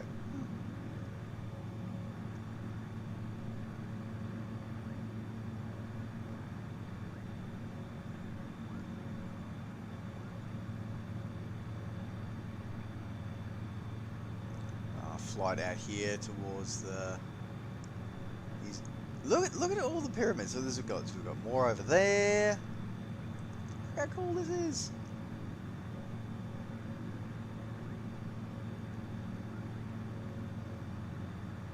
Genuinely would love to be able to get here.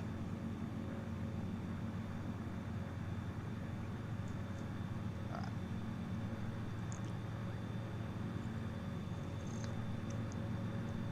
Also, it's really interesting seeing this. I don't know whether it's a smog layer or like a fog layer sort of rolling through the city here. Especially because we're getting towards sunset now, and sort of the way that's actually the light's refracting through that layer as well. Like that's really stunning, like really immersive.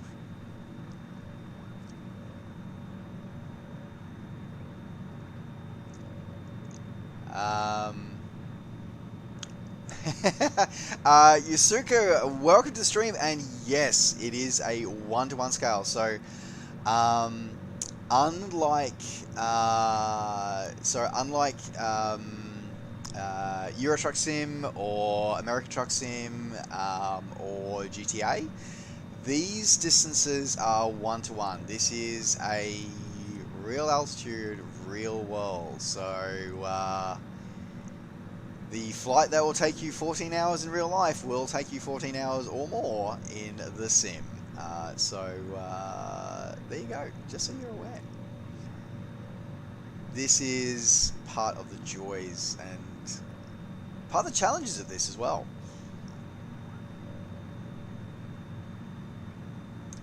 Now I believe this is the Nile we are flying over, and we've got some bridges down there, always good, but not. Do we have all of the bridges?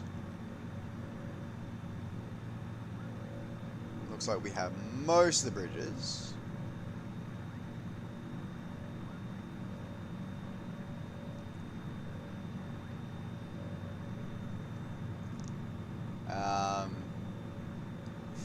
Tour of Morocco. We will have to look for potentially for a future video there, Yasaku. We'll have to potentially do for a future video, because this will be my last hop for tonight, because we've been going for quite a number of hours, but I'm really looking forward to this, because this hop's really cool. A 1-to-1 Alaska mod for American Truck Sim. Wow, that would be... Does American Truck Sim, because I feel really bad. So I remember years ago talking with the Northern Alex, and he convinced me that I should get Eurotruck, and I got Eurotruck and American Truck Sim, and I am ashamed to admit that they have never left their digital box. They are in my Steam account. They are sitting there. I'm pretty sure I haven't even installed them. Not even once. I need to get on that. But do they model like snow and everything else as well?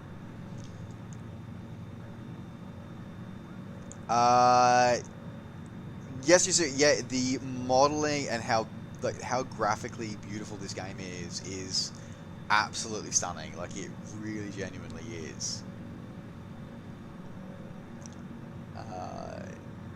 Just pull up my geezer and you're nervous out the window. Yes. Yep.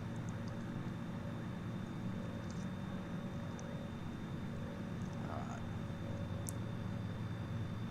I'll definitely be leaving my offerings for Anubis and for Hathor.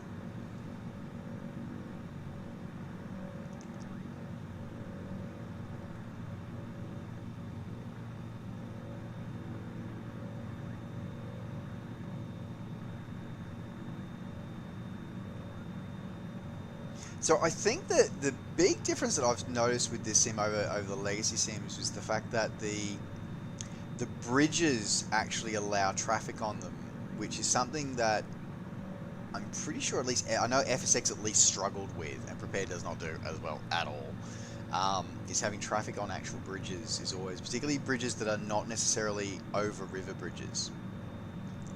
Like those freeway on-ramps that we just saw, or that freeway ramp that we just saw there. The fact that it had a truck moving on it, like, that's a pretty cool deal, that is. Alright. Quickly reset my camera position. There we go. Now all I can think of is, what was the James Bond film that had a sequence happen at the pyramids? Which film was that? There was a James Bond film that had that. It was back in, I'm pretty sure it was a Sean... I was about to say a Sean Connery one, but actually I don't think it was. I think it was a Roger Moore one, I think. I'm trying to remember what it was. Mr. Belgio, no worries, thank you. Have a fun day at work, sir. Take care and enjoy. Have a great day. Folks, by the way, quick shout out to Mr. Belgeode as a awesome YouTuber and one of the 3 Grumpy Simmers. So definitely, folks, if you're looking for some awesome creative content, definitely go check Mr. Belgeode Savage Alpha 2-4, you are leaving my airspace. YouTube. Resume on navigation. Contact approach on 125.3. 125.3 for Savage Alpha 2-4. I didn't know there was a golf Approach course Savage next November to the Oscar pyramids, Victor yet Alpha somehow 24, it shouldn't 1000 actually feet. surprise me. Okay, did Savage they actually November model Oscar the Victor tour Alpha buses? 24 approach continue as planned. Altimeter 29.62. They actually modeled tour buses next to the pyramids and the four-wheel drives. Okay. Wow.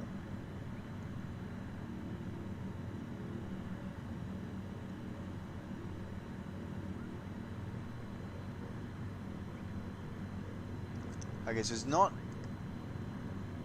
100% of the, but oh, look at that.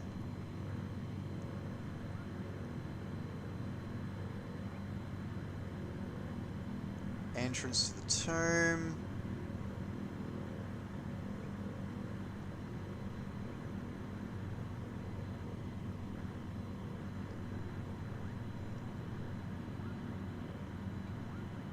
Savage Alpha 2-4 contact Cairo approach on 119.975. Oh, wow. 119.975. Oh, wait. And yes, Savage Alpha we 2-4. got the Sphinx. Cairo approach Savage November Oscar Victor Alpha 24 800 feet. Savage November Oscar Victor Alpha 24 Cairo approach continue as planned. Altimeter 29.62. Oh, that is absolutely uncanny and crazy.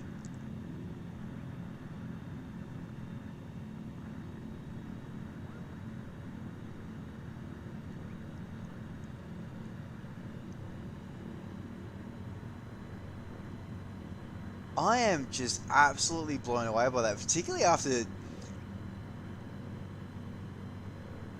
know, like Savage the Alpha default 24 ones that was contact approach on 125.3. in FSX for years was very rudimentary, but 125.3 Savage Alpha 2. look, we've got four-wheel drive buses, like they've actually Approach lifted Savage them November out of the Oscar photo Victor reel. Alpha 24 600 feet.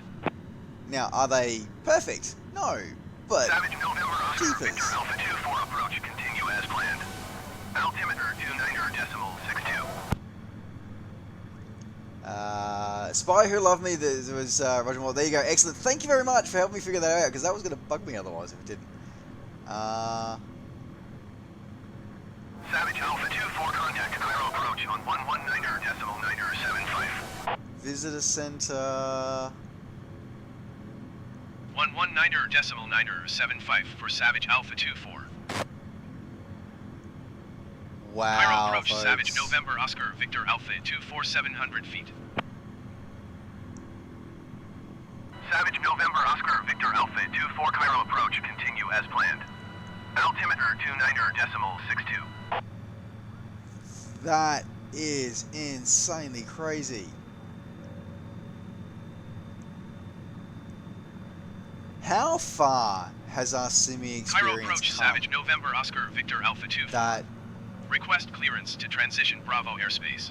we can legitimately follow roads and Savage see November Oscar Victor tour Alpha buses 24 Cairo out of approach. the photo reel Cleared imagery? through the Bravo airspace. Cleared through Bravo airspace Savage Alpha 24. That's just... Savage Alpha 24 And see, you are seeing leaving how my small the airspace. things look compared to the pyramids, you're Resume right, on that's just... navigation. Contact approach on 125.3. Close flyby with the external camera. You know what? That's absolutely right. Let's Going okay, to try not to overstress the 125.3 aircraft Savage again, Alpha but let's do 24. that. Approach Savage November Oscar Victor Alpha 24 1100 feet. Obviously, this is the edge of the Bravo airspace, so I'm just my poor Savage AI November co-pilot Oscar is just Victor Alpha freaking out 24 with all of approach continue as the planned. Altimeter with the frequency changes. 29.62. All right.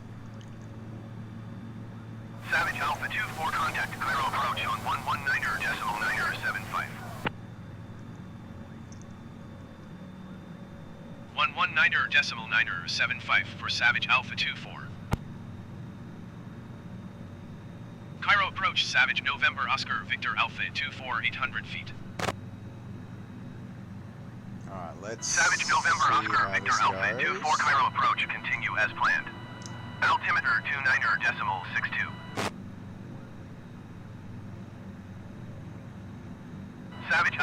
24 contact approach on 125.3. Alright, active pause on. Let's have a look, shall we? 125.3 Savage Alpha 24. Approach Savage November Oscar Victor Alpha 24 800 feet.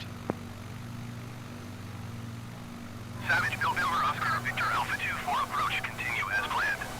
Altimeter 29 decimal. So, I believe, Yasuko, you were asking about scaling. Does this sum up your question at all?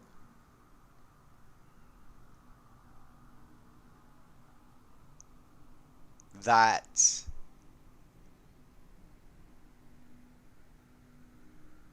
is stunning.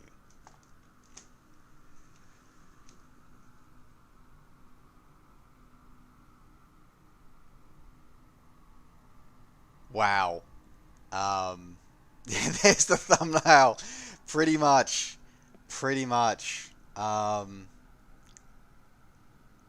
That is incredible.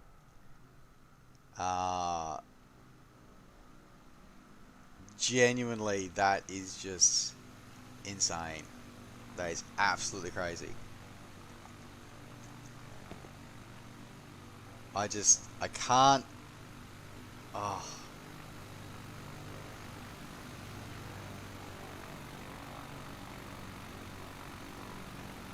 Little showcase of my my registration there. I love also how they put it correctly on the GA aircraft under the left wing as well. I really appreciate that they do that. That's really cool. In before the drone gets cursed. Oh wow, does it not? Okay. Okay. And active pause off. Okay. So now I'm going to bring up my Vfr Map. Now there's an airport just over there, so let's head over to that one today. Approach Savage November Oscar Victor Alpha 24. Request clearance to transition Bravo airspace. Savage November Oscar It's back Victor on the Alpha other 24 side of approach. the Nile. Like, Cleared through the Bravo airspace. that's just Cleared through Bravo airspace Savage Alpha 24. so much wow. There's so much wow. So much wow. Savage Alpha 24, you are leaving my airspace. Resume on navigation. Contact Cairo approach on 119.975. Okay. 119.975 for Savage Alpha 24. Let's trim that up a bit higher now. Cairo approach Savage Good. November Oscar Victor Alpha 24 800 feet. Savage November Oscar Victor Alpha 24 Cairo approach continue as planned.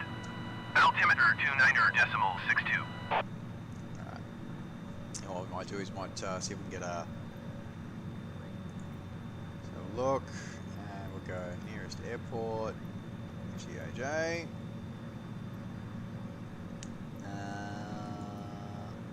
That's a good question. What is the wind doing at the moment? Let me consult my 11 knots out of the north. So runway 34 is going to be our landing for today. Hotel Echo Alpha Juliet traffic Savage November Oscar Victor Alpha 245 miles west 1000 feet inbound to land runway 34.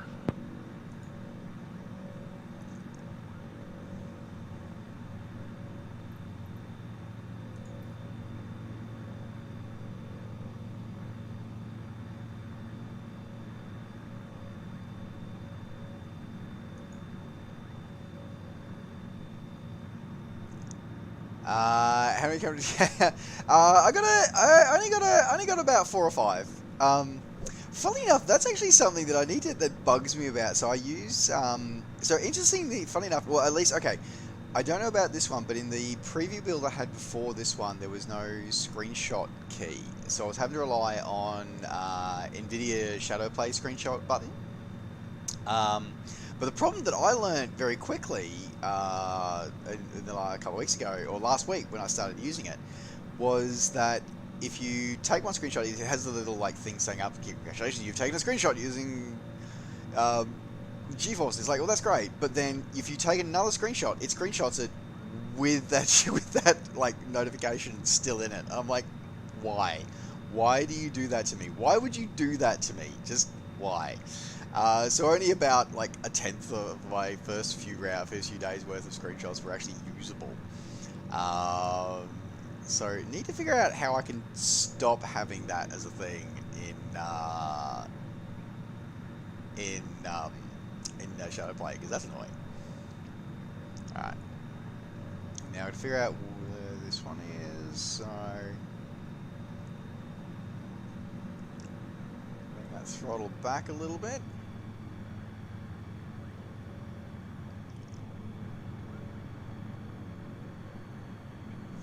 Good.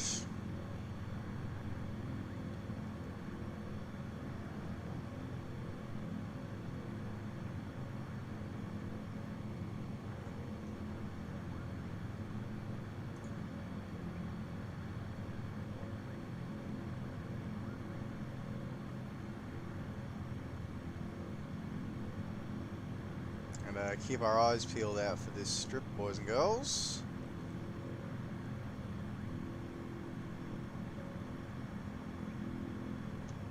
Right there, I do believe that is it down there.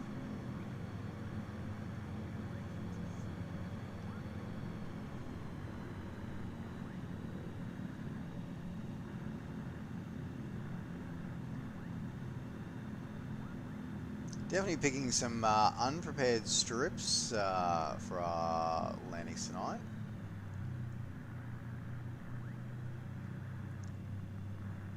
Oh, look how small that strip is.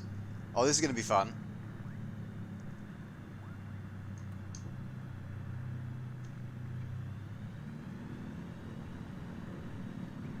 All right. Can we do this? Can we do this, chat? Okay.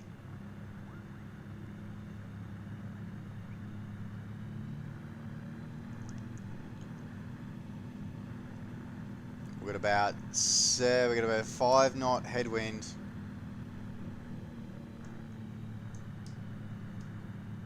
Full flap.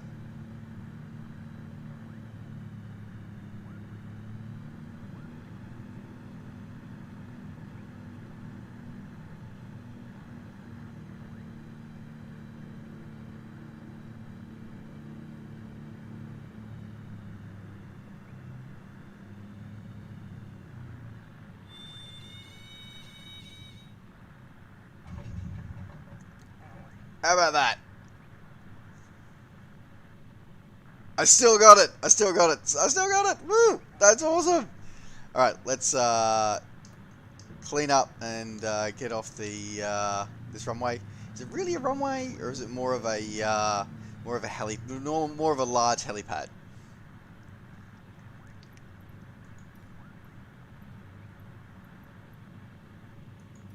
All right. It's got complete with an airport vehicle though, and fuel.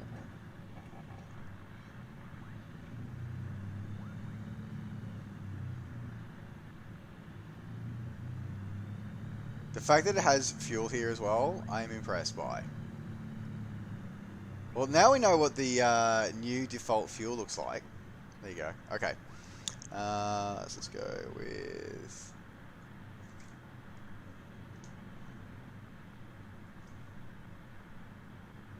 And I don't believe this aircraft has a parking brake.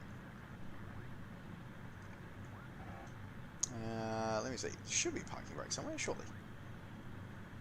Where's my list? Master switch. Engine. I actually don't think this aircraft has a parking brake, so that's awkward. So what we're going to do is we'll wind the mixture down.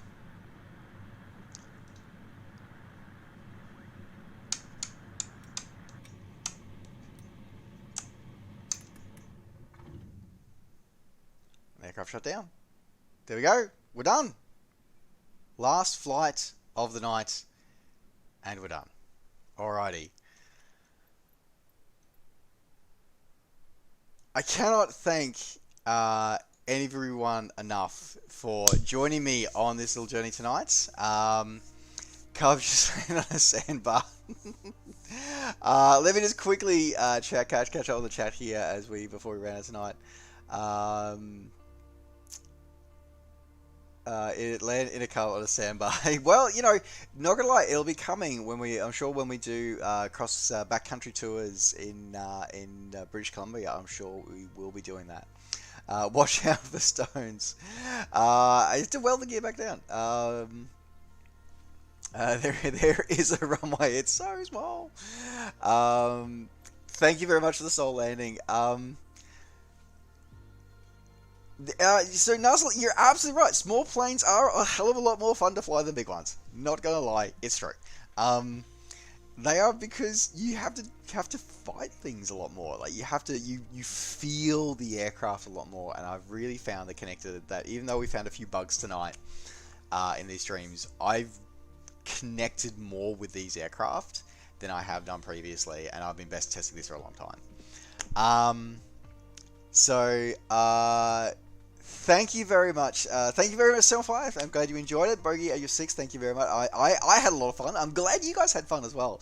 Necrosapien, I cannot thank you enough, sir. I just genuinely, you are amazing. Everybody in chat and everybody who's tuned in at any point during tonight, thank you so much. Or anybody who's catching this on the VODs later on.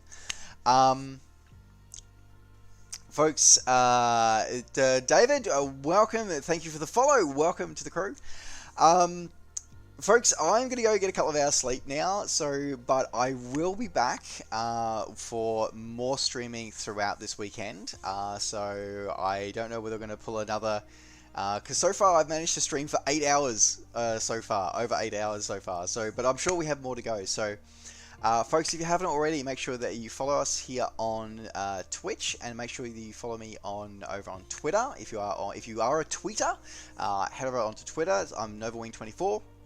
And I'll make sure that I'll be putting notifications out both here on Twitch and on Twitter as I go live. So expect plenty more coming out as we go live. Alright, folks. Thank you very much. I am going to go get some sleep. I will definitely put some of these screenshots out on my Facebook feed over at facebook.com/NovaWing24. In the meantime, folks, there are going to be some amazing streamers out there. I'm going to have a look and see if there's any streamers that we can raid tonight. So let me just see if I can bring that up. So I'm just going to have to turn to my other... By the way, I've really... one of the things I've done is in preparation for this is I end up getting hooking up another keyboard. So I now have my main keyboard, which is I can't get to because of my yoke. So I've got a side keyboard now. To be able to do stuff. And let's have a look. Who have we got on? So I don't have any of my flight sim streamer friends are on, but if you guys are interested into any League of Legends, which we'll talk about later, we're going to go raid Thorny. So well, I'll post them to Discord as well. So there is a Discord channel for us as well. So in the meantime, folks, thank you very much for joining me in the stream. We're going to do a bit of a raid here tonight, because I love Thorny Flower. She is an awesome human being, and if you ever want a bit of a laugh and something different, you can always watch a League of Legends game with her. So there we go, we're heading over. Thank you very much for tuning in, folks. Again, take care, safe skies to all. We will see you on more episodes of our preview series coming out very, very soon. Bye for now.